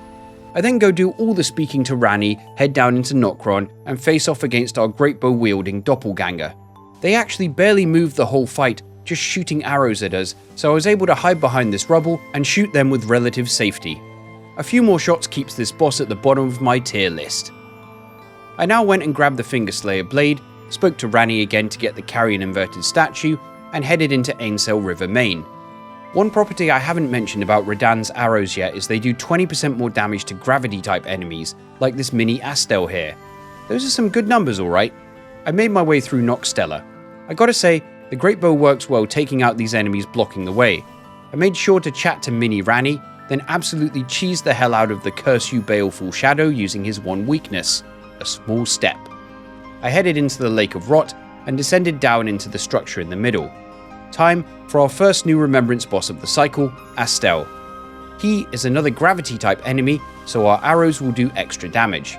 Conveniently, he is also quite large and slow-moving, so landing all of the arrows from our Ash of War is very viable. Each one I land takes off a big old chunk of his health. He did waste some time with meteors and going for his silly grab, but his inability to avoid my great arrow rain soon spelt his demise. I now return to the round table, where I upgrade my weapons again, start the whole Fia questline stuff, which ends with her killing some guy who tried to give her the D. Now, I hadn't actually planned to do Renala this cycle, but I forgot that I need to get Ranni's ending, so let's go and get that out the way. The Red Wolf of Radahn is here again, and I quickly realised that Rain of Arrows was not going to hit it with any ease. But luckily, normal shots were able to get him without any issue and take him out after just 3 shots. Renala, in principle, seemed like she would be awful with this build, and initially it started that way. Actually hitting the minions with the great arrow shots without being interrupted by the flying books was pretty annoying. But once we got that done, Rain of Arrows absolutely nuked Renala's health. I landed a Rain of Arrows at the start of phase 2, which did great damage. I also learned that Renala can be knocked down by a normal great arrow shot, which was actually the key to victory here. 3 more shots, and the Academy is left in perfect harmony. I then grabbed the ring from Renala's boss room, obliterated Adula at the Moonlight Altar, and then proposed my undying love to Ranni. With that sorted, I now go max upgrade our bows, and then head to flip the Carrion Study Hall. I easily annihilated Perceptor Miriam, made my way down, or up, or whatever, through the study hall, and rained hell down on the noble waiting at the top. I got the Curse Mark of Death here for use a bit later. Onwards to the capital. I realised at this point the Lion Greatbow had actually surpassed the normal Greatbow in terms of damage, so let's give Radahn's Rain a try. Draconic Tree Sentinel is a great choice for how long he stays still at the start of the fight. The rain absolutely tore through his health bar. It only took 4 shots of it to bring him down. I nearly died, but luckily landed the final shot before he realised what was going on. On my way through Lanedale, I tried to Greatbow this guy off the ledge, but he denied me. My day is ruined. Godfrey was the first boss in a while where Rain of Arrows just seemed to mostly miss, but luckily the normal arrow shots did more than enough damage to compensate. Sometimes the old ways are best. Anyway, another boss down. Just beyond, I wiped out the Black Knife Assassin because knocking enemies down from range is just funny. Morgott was quite similar to how Margit went earlier. The Shackle let me get some good rains in that wiped out a lot of his health. Whenever he did the attack where he throws the spear at you, it was a nice wide opening to execute our Ash of War. The damage on a smaller enemy like Morgott is crazy, so genuinely I'm excited to see what we can do against the larger opponent. You can bet after beating him here, I'm going to be Kaomen, the land for larger foes. I now quickly went and got half the Haligtree Medallion, and then went to the mountaintops where I put a point into Mind. FP is actually useful here. For no reason, I decided to wipe out Borealis with a nice rain of arrows. this dragon's not boreal, he can't hurt you. Fire Giant is kind of an interesting one, at least in the first phase. He is a huge target, but because of the way he stands, there's definitely opportunity for our attacks to miss. Despite that seeming like an issue, it actually wasn't. It did take a surprising amount of hits from our arrow rain to actually break his leg bandage though.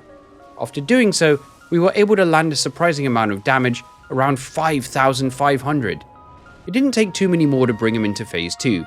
Because he leans over here, landing the rain was a lot easier, although the hits seemed to do less damage overall. After a few of these, I landed one more shot right into the giant's face to leave him in fire straits. I now put a couple more points into mind and head to Castle Sol. I decided for whatever reason to do the skip from above into Castle Sol, which easily got me outside Commander Niall's boss room. This was a bit tougher than the previous 2 cycles. The lack of status meant I couldn't just poison him and wait for phase 2 to start. I actually had to find opportunities to fire given our slow speed. I was mainly hoping for his buff animations that left him in place. Once phase 2 started and the summons went, this was a lot easier to navigate. Not that I didn't get hit, but I could find opportunities to hit him a lot easier. Eventually, I landed enough arrows for the Death Niall to ring for this boss. My reason for killing him was of course to get the snowfield open, where I cheesed the hell out of the Sanguine Noble and made my way to Mohgwyn. The plan was to get the DLC now, but Mohg actually proved way tougher than the previous cycles. Look at that last minute choke there. Of course, we dealt big damage at the start with a combination of the shackle and the arrow rain. His phase transition movements helped to get through the first phase, but phase 2 was where the problems arose. There just seemed to be too few opportunities where I could safely land the arrow rain. This didn't stop me from trying, of course. I lost a lot of health from his attacks and the bleed from the blood flame on the ground. I actually got down to no heals remaining. Luckily, this rain of arrows I landed finished him off, leaving him completely immobilized. We now enter the DLC early, say hi to Egon, and take on the Ancient Dragon Man who was really annoying this cycle. Any NPC fight is going to suck with this, let's be real. I hope that's not foreshadowing for later. Anyway, I had to just wait until he ran at me and he was about to attack to ensure I could hit him without him dodging my arrows. Rain of Arrows was no good whatsoever. The dragon incantations also were a decent-ish opening. He did hit me a lot, and this came right down to the wire, no heals, minimal health, the works. I thought for sure I was dead, but luckily he didn't dodge my final great arrow. That was not fun. I now made my way up Jagged Peak, but one big difference this time. I took the time to kill the 2 drakes fighting up here. The damage that Radahn's rain did to them was absolutely disgusting. Melted their health bars, draking them out very quickly. This of course lets us speak to Egon, and now he's available to summon for Bayle. I mean, let's be real here guys, if we aren't summoning Egon for Bayle on a Greatbow only run, what are we even doing here? Also, remember how I killed Egon last cycle? Well, I had to make sure I was appropriately armed myself.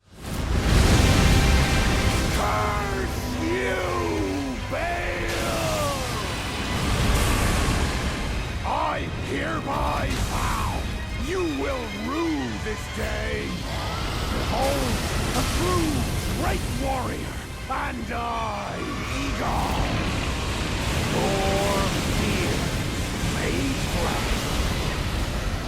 Solid as Gale you might be, foul dragon, but I will riddle with holes your rotten hide.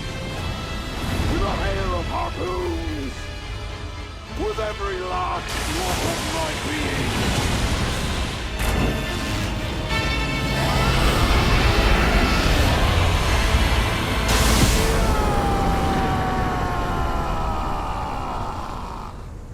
Bayle the Dread, you shall haunt me no longer. Well, our favourite NPC companion has now passed on. Egon, but not forgotten. With that done, our next destination is the Deeproot Depths, which mean we gotta go take out the Valiant Gargoyles. Normally, they suck, but because we're doing them with a pretty strong build, their mid-game level health doesn't really hold up. The best attacks to get them with an arrow rain are when they change weapons or when they do the poison attack. With the first one dead, the second one started randomly just freezing in place. Valiant effort guys, but no cigar. We now take a ride up this waterfall in a Weezin to the deep-root depths. What awaits us here? Why, one of the most annoying bosses in the game, of course. Fia's champions. 5 NPC enemies who all dodge projectiles like crazy, including our great arrows which take an age to fire. This was exactly as annoying as you would imagine it would be. The only saving grace was that the Ancient Dragon Man fight earlier taught me the trick to dealing with NPCs. Wait until the very last minute and fire right in their face as they go to attack you. The first 2 go down pretty okay, but the 3 NPC gank was much trickier. By trickier, I really mean I had to spend a lot of time running away to get enough distance to hopefully blast them in the face. The shield one thankfully only took 2 hits to kill. Liurnia was actually also not too bad, even though it took quite a few arrows because he leaves himself open a lot. The toughest by far was the Pumpkinhead guy, who kept buffing his poise so I couldn't stagger him. I had to run even more to make sure his buff wore off and then land the arrow. Mercifully, I got through this in about 10 tries, bringing an end to fear and loathing in last deep-root. I now spent way too long being held by fear before entering to face Fortisax. Here, we're going to use Egon's Harpoon with Egon's Greatbow with the Ash of War Egon's Drake Hunt. The arrows do extra damage to dragon-type enemies, especially if you manage to land one right in their head. Fortisax got absolutely demolished by Egon's arsenal. What a son of a lich. Alright, let's speedrun through Farum Azula. I put Radahn's Reign to good use here, taking out all of these annoying beastmen on the way. The first boss in our way is the Godskin duo. The main difference again from the previous cycles is the lack of status effects. I decided this time to put my sole focus on the big guy to start. Rain of Arrows did nice damage due to his wide surface area. The phase transition, and when he's stuck rolling against the pillar, allowed big damage from the rain as well. Hitting the Apostle actually was much easier than the previous cycles, and I ended up with both of them dead at the same time. The Noble respawned first, which worked for me because he was easier to take out, and then one final shot to the Apostle ended it. Now, it's time to bask in the glory. For no real reason, I decided to actually kill this annoying lightning spamming ancient dragon. I hate this guy, so I felt good about it. I also didn't need to take out Placidusax, but I couldn't resist seeing how much Radahn's Reign did. Suffice to say, this absolutely decimated him. For those wondering, Placidusax doesn't count as a dragon or ancient dragon for some reason, so we don't get any kind of boost from Egon's harpoons. This was one of the most satisfying Placi kills ever. Sax to be him. Straight away, we're into Malekith, and the arrow rain chunked off a nice load of the Beast Clergyman's health right at the start. Unfortunately, trying to land any shots after this without getting punished proved tricky. Weirdly, I had a lot more luck landing the rain with Malekith given that he does actually stop at some points after combos. Thanks to his low health, this also didn't last long, and we score a definitive victory. We return once again to the Ashen capital now. Gideon somehow dodged the entire arrow rain despite not moving. Not sure how that works. But anyway, this proved similar to a lot of the other NPC fights so far. Wait for him to lock himself into an attack animation and then blast him with an arrow. There was no escape for him here. I'd accumulated quite a few blood echoes here, so I put them into more strength and dex. It was now time for Godfrey, and after breezing through the last few bosses, this guy gave me a good beating. Landing the arrow rain was near impossible, and even firing a normal shot without getting punished was very challenging. This goes double for the Hoaraloo phases, leaving yourself open for the grab. Yeah, not a good time. So, new strategy. I put Egon's Drake Hunt on the Greatbow, used Radahn's Spear, and wielded the Lion Greatbow in the offhand for the buff. At the start of the fight, I stood by the fog gate and fired in quite a few shots as he slowly walked towards me. Then, when he got too close, I ran to the other end of the arena and repeated until he did his arena-wide slam buff. Now, the tricky part. He stomps too frequently now to use the Ash of War. What I found worked best was dodging through his charging stomp and then watching for what he did next. If he went into another stomp right away, he'd follow with an axe swing which gave me enough time to land a shot. A few of these, and phase 2 begins. Unfortunately, I misjudged the distance at the start and got grabbed right away, barely surviving. He follows up too quickly after most attacks for me to shoot him. Easily the best one is when he does the jumping slam. If I dodge it and get out of the blast zone, there's just about enough time to land the Ash of War and dodge the follow-up grab. I got him down to a slither of health, took a risk, and shot him in midair as he jumped at me. this fight was able to restore my faith in our Greatbow. Before proceeding, let's go clear up the Haligtree. I was kinda hoping to knock the battle mages off the edge, but yeah, it didn't work. Now, Loretta wasn't really all that different from the spirit version in Carrier Manor. There's not much to say on this fight, so let's move on to what you really want to see. Malenia in New Game ++ with a Greatbow. Yeah, this was kinda rough. She dodges the great arrows, and firing at her when she gets close ends with me taking a hit and her regaining health. The best strategy I found was using Radahn's Rain, which she actually doesn't dodge for some reason. The drawback though is that how many of the arrows hit is very RNG based. Sometimes none of them hit her, but it was a very safe strategy. It didn't even trigger her to do waterfowl that often. I did have to sacrifice a lot of red flasks for blue ones though to ensure I had enough to get through the first phase. Even so, I started to run low towards the end of the first phase, so I used the Starlight Shard. Finally, after nearly 7 minutes, we made it to the second phase. The Scholar Ionia is a solid time to do the rain, but she is now a lot more aggressive, so doing the rain any other time pretty much isn't possible. There is one opening where I can fire a normal shot safely, after she goes up in the air and comes down with the butterfly explosion. I pretty much waited for that attack this whole fight. I also quickly ended up with no healing remaining, so things got really intense, really fast. I did get some really good RNG near the end, where she did the Ionia twice in a row, giving me 2 nice openings to rain on her.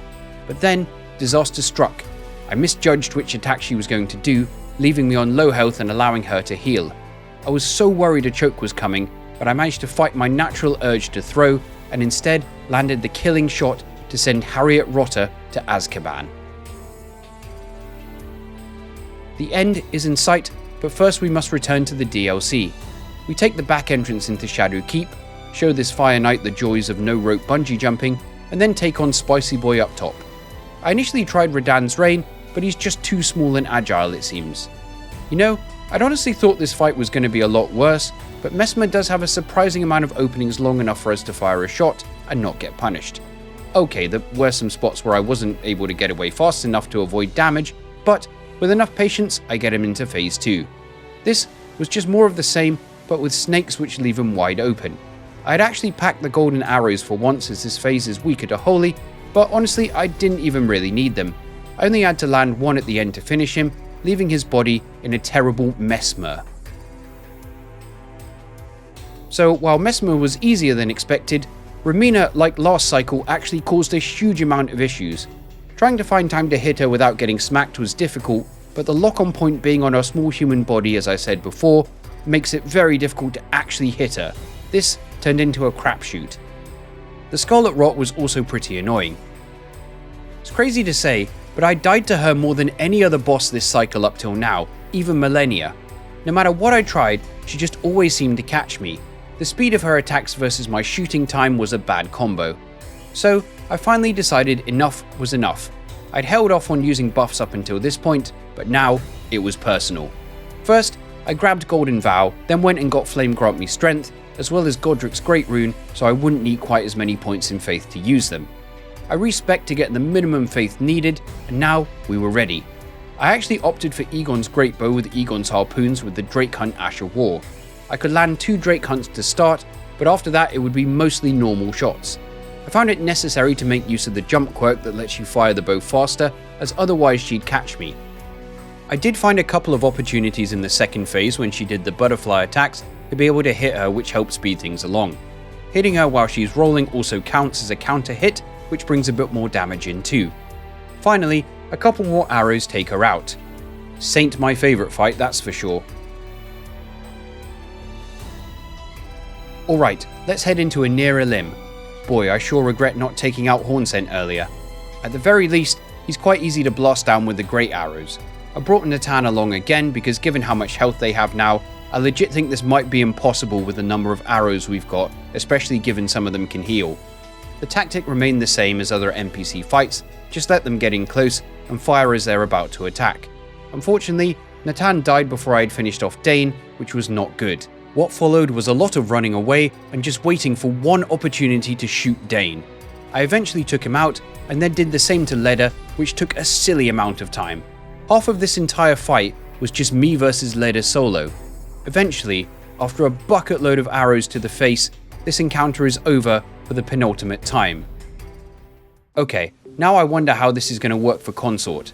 There's something satisfying about using his own bow against him though.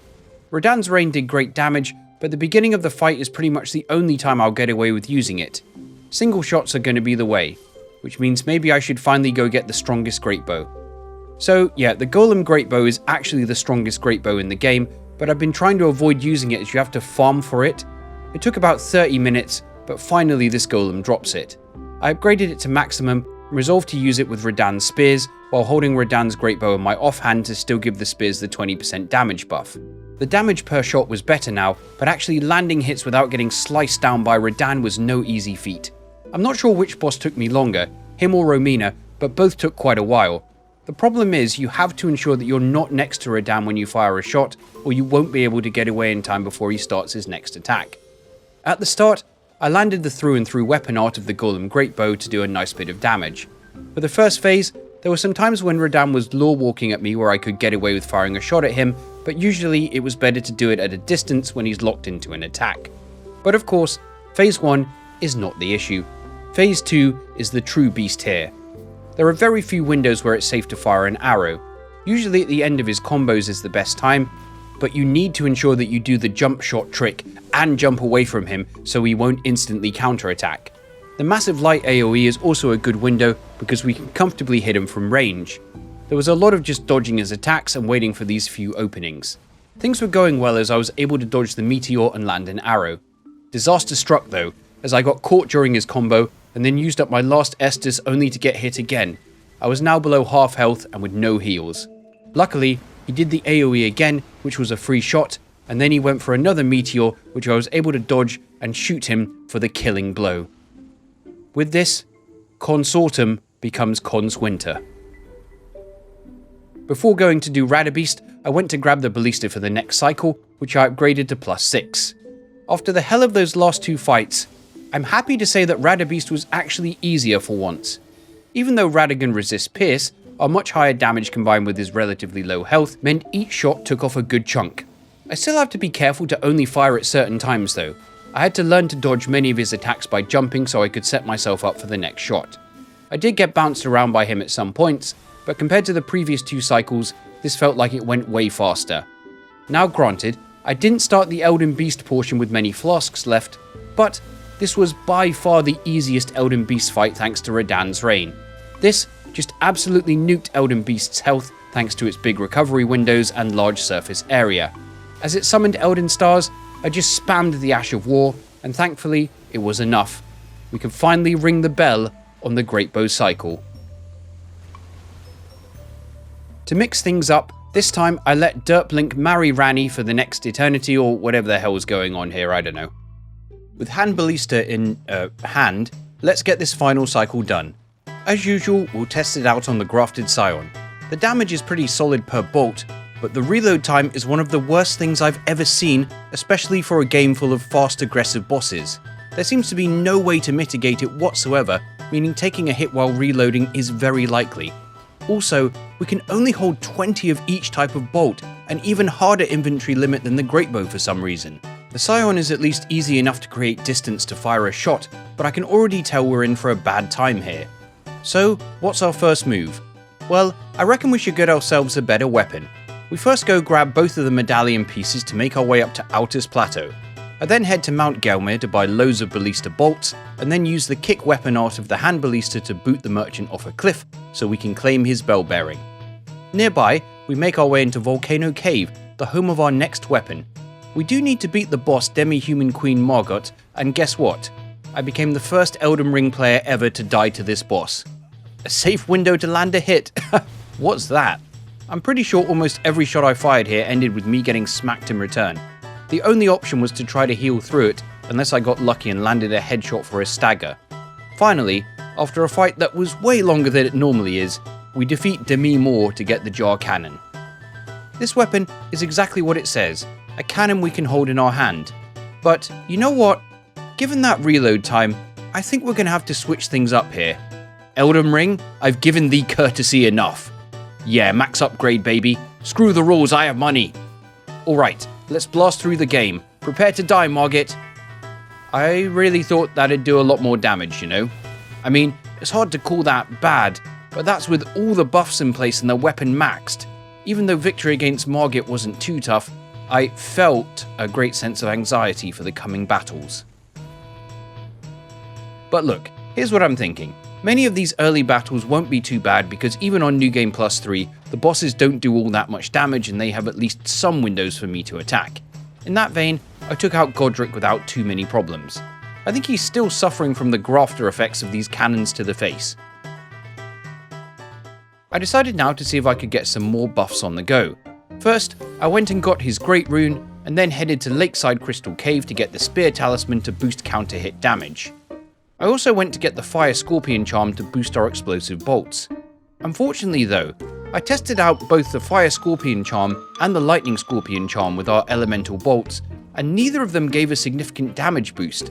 The Blue Dancer Charm provided a bigger buff every time, and further to that, the non-elemental bolts always did more damage than the elemental ones anyway, regardless of setup. Well, let's just try and get to the capital ASAP. Radahn is probably the easiest Great Rune to get next. Using the old arrow phase skip once again, we get him coming towards us and apply our buffs. Holy hell, he does a lot of damage now. I mean, I guess I am naked, but also my character's not wearing any armor. One of our bolts to him while he's attacking though does monster damage. When we get him to Meteor phase, I reapply the buffs. He then summons the smaller meteors that gives me a window to hit him, and then after 3 more shots, including one as he goes off to fire the meteors, we take him out. Shame he couldn't have used the cannon, then he'd have been a shooting star. With that sorted, it's capital time once again. The Draconic Tree Sentinel actually proved to be less annoying than I predicted, in part because our bolts actually stagger him out of his fireballs sometimes. It didn't take too many shots to give him a Bolt Enema, turning him into a Colonic Tree Sentinel. For the final time this run, the capital has been breached. Godfrey was kind of free, honestly. Damage was pretty solid and we're still just about at a point where we can tank through attacks and then run away to heal. He did nearly catch me at the end, but overall this was pretty okay. Morgott was a tougher customer though, particularly after our shackle uses were done with. But I did have a somewhat crazy idea. You see, to land a counter hit on an opponent, you have to fire a shot at them while they have an active hitbox, which can be quite tricky. The attack where he charges at you with a golden spear though, is a pretty easy time to land it for that extra damage. Taking the inevitable hit after is totally worth it. A couple more shots and we made Morgott regrot his life choices. I now made my way to the mountaintops, taking this route around to find one of the more hidden merchants in the game. This guy sells lightning ballista bolts, which is more ammo for us to use. I had thought Fire Giant was going to be a bit of a nightmare, but actually his slow movements were just what we needed. It took only 2 bolts to break his ankle support, and every shot after that did great damage. He was so slow I could actually get shots off without getting punished. For the second phase, I reapplied the buffs again. I managed to actually hit the eye at one point, which, while the damage was enormous, pulling that off consistently was unreliable at best. Most of the time, I just got the arm or the shoulder. Also, he could respond a lot quicker in this phase, so I did get hit while trying to land attacks a lot more. Still, a few more shots and we leave him feeling irate. Next up in bosses that probably won't be fun, it's the Godskin duo. Here's a fact, did you know you can shoot the Godskins through these pillars? Also, should they happen to be lined up, you can actually shoot both of the Godskins with 1 bolt at the same time, but getting that to happen is about as likely as FromSoft making a game without a duo fight. I stuck with my strategy from the last cycle and just focused on the Noble. Getting him stuck on the pillar and shooting him was easier than ever, and surprisingly, I actually took out the duo on my first try. I should win a Nobel Prize for that strategy. After bringing myself a little joy by blasting these birds, it was time to get mauled by Malekith once again. Now, you might be thinking, how the hell are you going to find a window to shoot a boss as fast as this with that reload time and not get punished? Well, simple answer is, you don't. At least for Beast Clergyman. The only time I managed to was when he had just finished an attack and then chose to do the shockwave, giving me just barely enough time to land the shot and jump the follow-up. But what about Malekith himself? Is there any safe window? Well, actually there is one. If Malekith is walking towards you and you're far enough away, you can fire a shot, he'll charge at you, and his first swipe will go over your head, giving you just enough time to finish reloading and dodge the next swipe. I still got caught by him due to not dodging right, but this strategy was enough to get us through and deliver Malekith to his expected expiration. Right, back to the capital now for Gideon. There's not too much to say on this one except just aim the cannon, wait till he charges a spell, and then blast him. Seeing him get flattened by each blast got me giddy with excitement. Now, so far, we've gotten through this with some challenge, but without being walled too hard by anything, which is kinda surprising. But this was the point in the run where everything changed. Almost every fight from now on was absolute hell, starting with Hoaraloo. The deaths were in large numbers here. A lot of times I tried to attack, I would just get grabbed and the attempt was basically over there because of his damage. I even messed about with a crazy one-shot build at some point, but something tells me these buffs don't work on the jaw cannon for some reason. Eventually, I realized I needed more defense to try and actually survive, so I whacked on some very heavy armor for the first time. So, here's what I did. First, on entering the boss fight, I shoot Godfrey from a distance until he gets close enough that he starts doing the charging stomp. I then lured him to the fog gate, ran all the way to the other end of the arena, and repeated the process. I basically kept doing this until he did the giant stomp buff. I fired at him, and then let the shockwave knock me out of the reload animation, and then fire again. Landing any hit now without getting punished is near enough impossible. I basically had to accept that I was going to get hit. At least I could take the hits a bit better now though. Even with that, I used up a lot of my flasks by the time phase 2 arrived. So in this phase, there is just one window where we can shoot him and not risk the grab, when he jumps up in the air and comes down for a big Earthshaker attack. If we dodge it and run far enough, we can fire the shot and reload before he catches up with us. So I ran away and avoided every other attack he did, just waiting for this one move. As you can imagine, this took forever. The Hoaraloo phase alone went on for almost 10 minutes, but there was simply no other way. Even with this strategy, I did still get grabbed on a couple of occasions and ended up with no heals remaining. Eventually, after an unbelievable amount of running and waiting, I at last landed the final blow. Was this an honourable duel? More or less. Before the inevitable hell of Radabeast, I wanted to clear up some other business. I wanted to do Commander Niao first, and I figured the heal incantation would help me with that.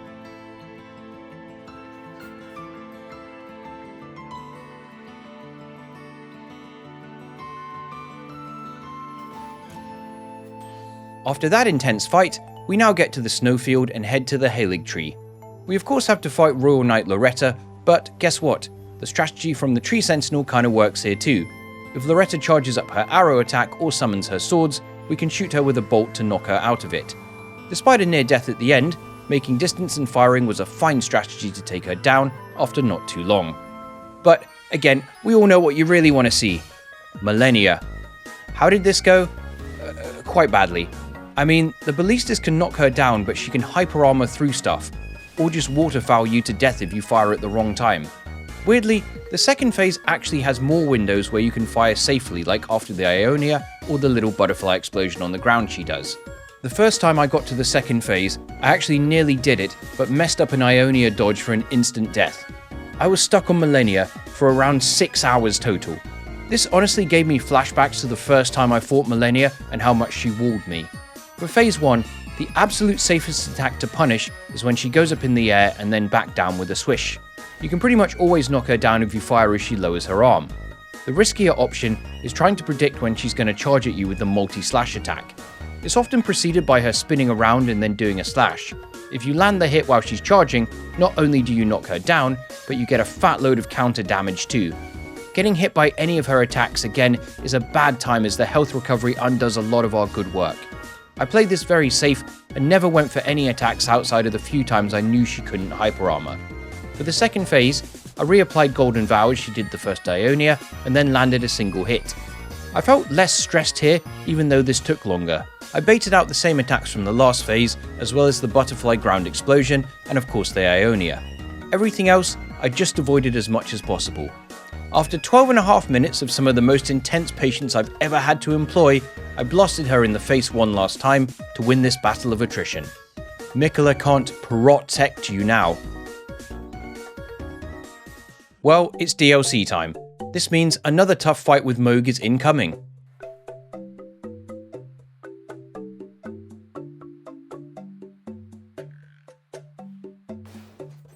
Phew, I need a drink after that tough one. For those paying attention, you might have realised that there are still 2 more remembrance bosses we haven't done yet on any cycle. So I go speak to Ymir, blow into this hole, use the Obabza gesture, go cheat on that first hole with this hole, and then return to the cathedral to open the way down below.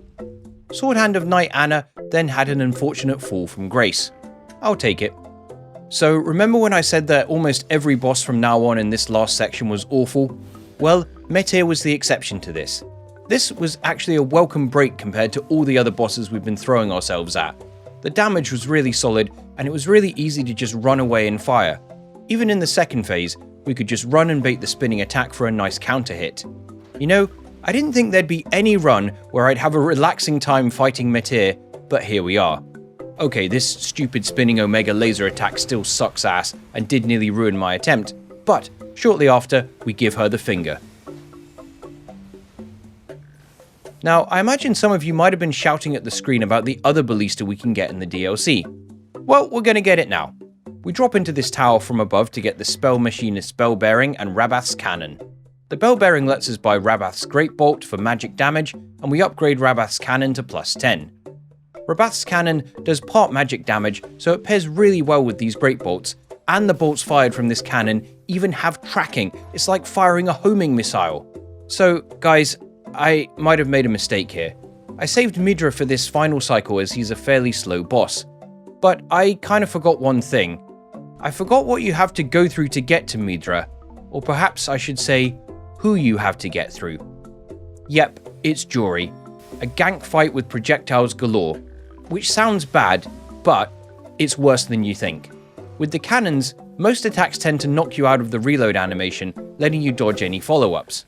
For some reason, Jory's holy projectiles don't do that, so you stay standing there reloading while you get hit a whole bunch of times and die. But you know what? Surprisingly, this somehow wasn't actually as bad as I thought. Jory takes a lot of damage from each of our shots, and shooting him from range between the minions is kind of viable. The main thing I needed to do was ensure that he wasn't in a position to fire the multiple projectiles, because if I was reloading while that happened, it was game over. I did nearly get caught by this, surviving with a literal 1 HP in a dream. In the hectic second phase, the best attack to wait for is the Spirit attack, where he makes the white spirals appear underneath you. After he finishes, he's pretty open. I still nearly died at the end in my haste to land the final shot on him. He actually started the projectile attack just as the final blow landed, meaning I no longer had to endure this encounter. I headed into the Abyssal Woods, where I tried to shoot the Madding Hand, but instantly thought better of it. I snuck past the Last of Us, and then made it to Midra's Manse, where Midra gave me a very warm welcome. Midra, as you can probably imagine by this point, has an insane amount of health. Also, the madness hurts a lot. My strategy was pretty simple. Lure him to one end of the room, shoot him till he gets close, and then run away again. This didn't always work so well. Also, look how many shots it takes to kill this little idiot in the first phase, if you can even call it that.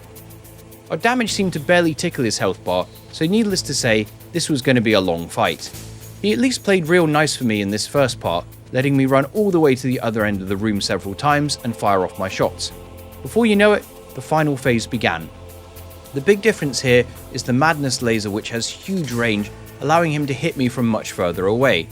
Although, I learned here that its range isn't infinite, and it is possible to be far away enough to not get hit by it, which is cool to know. The best possible RNG is for him to do the grab jump when he gets close to you at one end of the room. Dodging this leaves him locked in place and gives me ample time to run away. Compared to some of the other fights so far, this was probably easier, but boy did it feel like it took forever. When I got inflicted with madness near the end, I thought it was over for sure, but I somehow escaped. At long last, after 10 minutes of running back and forth across this room, we unzip this mid-drawer folder to end it. We need to head to Jagged Peak again, so I wait for Ancient Dragon Man to get close and blast him in the face until he dies. This leads us up to our final Bayle encounter, and honestly this was not so bad. The fact he's weaker to pierce damage and has a head weak spot helps. We actually had him at around the halfway mark after just 2 minutes. There are a surprising amount of times where you can shoot him in the head and get away with it. Even if I do get hit, our defense setup is enough to just about tank the hit. If he starts the grab from far away, that's also a great time to land a counter hit on him. It was still a pretty long fight, but due to the greater amount of attack opportunities, it felt... I'm not sure fun is the right word, but it went by much more smoothly, I guess. It was still kinda close at the end, as I was out of heals and only had about 25% health remaining. But he was low enough that I could end the fight. I feel like I've fought Bayle 100 times at this point. Okay, only 4 bosses remain. Given how much of a pain she was the last 2 cycles, let's go do Remina first. Hey, guess what? This fight was rough on this cycle too. The reload time combined with her pulling out the grab is a pretty terrible combination for our survival. Ouch. I used to enjoy this fight before this run. So, how to get through it this time? Well, I realized that I kinda had to throw caution to the wind a bit. There were very few safe windows, if any. Chances are, if I fired a shot, I was getting hit. If I was gonna get hit anyway, I might as well ensure I'm getting some damage in. The homing ability of Radabeast's cannon really helped out here, hitting her when otherwise I would have missed for sure. I took a hell of a beating, and I was pretty sure that this attempt would end in another L for me, especially when I ran out of heals. I was now nearly 7 minutes into the fight, and a death here would have been devastating. I had her one hit from death, and then got hit by her again. I thought I had an easy shot at her after the butterflies, but it missed and her rolling attack hit me. I then dodged her tail swipes and got in the last shot to win. That, again, took several hours to pull off. I know Remina wasn't built in a day, but still. So that leaves Messmer blocking the way to Radahn. Now, if you thought that there was any window to safely fire a shot in this fight, then you've got another thing coming. I decided to try and get anything else that might help me going forward now, such as the Blessed Dew Talisman for some health regen, and the Flame Drake Talisman +3 for more fire defense. I also luckily remembered at this point about Horn Scent, so went and helped Leda kill him off. I also went to get the Icon Shield, which gives some extra health regen as well. But, despite all of this extra setup, it didn't really feel like anything helped. There was no window to land an attack where I didn't get hit during the reload animation, and because of Messmer's high damage, tanking his hits wasn't an option. At this point, the run was closing in on 100 hours, and I had had enough. So time for one more dirty trick. Say hello to JK Heeds, aka my Mimic tier. Yep, that's right, it's come to this. If I'm honest, I don't know how much this even helped, as JK Heeds barely did any damage compared to me, but at least he took some of the heat off while I reloaded at times. Weirdly, I feel like I had some pretty good RNG with Messmer's attacks this time, also because there were actually a couple occasions where I did get to fire a shot, and I didn't get spanked during the reload. But, at this stage, we just got to finish the run by any means necessary. Leeds and Heeds rained a barrage of bolts upon Messmer until we leave his Serpent House empty of life. I also brought JK Heeds along for the NPC gank fight before Radahn, as it felt like the right thing to do. I don't think he did very much here, honestly, but hey, at least I can summon Natan as well to make it a 3-on-2. Nice to have the numbers advantage here for a change. With Leda distracted, the strategy for Dane was the usual lure him in and blast him until he dies. Sadly, Natan didn't last all that long here. JK Heeds at least ran some distraction against Leda, which wasn't a lot, but he did help me to take out Dane at least. Then, after what felt like a million shots to Leda, she at last went down. But then, we have Consort, and this is where we hit the true brick wall of the run. Similar to Messmer, there is next to no window where we can land an attack without getting punished, and Radahn can delete our health in a heartbeat.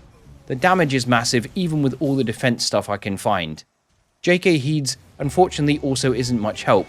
Radahn's attacks spread across the entire arena a lot of the time, and Heeds isn't smart enough to dodge. Also, sometimes he just goes up and tries to kick Radahn, which, okay, that's pretty funny, but sadly not helpful. The only safe window to hit Radahn is after the big explosion here, but he goes long periods without doing it, meaning I'd need to dodge every other attack in between. This was the closest I ever got, and out of the near 100 attempts, none of the rest of them even came close to this one. This feels kinda hopeless, to be honest with you. I tried with a variety of different builds, including getting the Great Shield Talisman to try and block stuff. Even with that, he just seemed to be able to power through my defenses. Maybe on New Game this would have been possible to tank through, but not here. At this point, I needed some cheering up, so I decided to change tactic and take on Radabeast.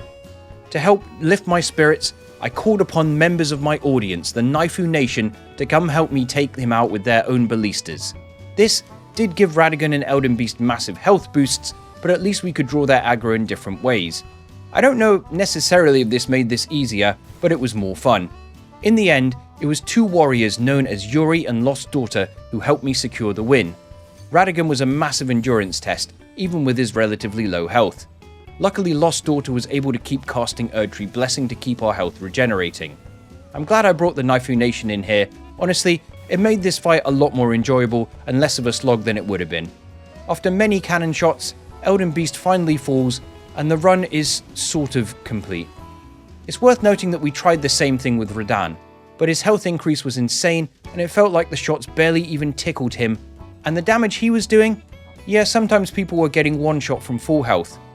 I tried every other strategy I could think of, like using the grafted greatsword to poise tank his attacks while I reloaded, but it just wasn't enough to survive. I was at this for days, until finally I came to a realization. One of the biggest lessons these games always try to teach you is when it's time to let go. At this point, I feel like we've given it the best possible effort, and I'm gonna just move on to other things now. I beat him 3 other times in this run anyway. This is enough. Yeah, that's what a quitter would say.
I think I'd have to say that was the toughest fight I've ever completed in a challenge run.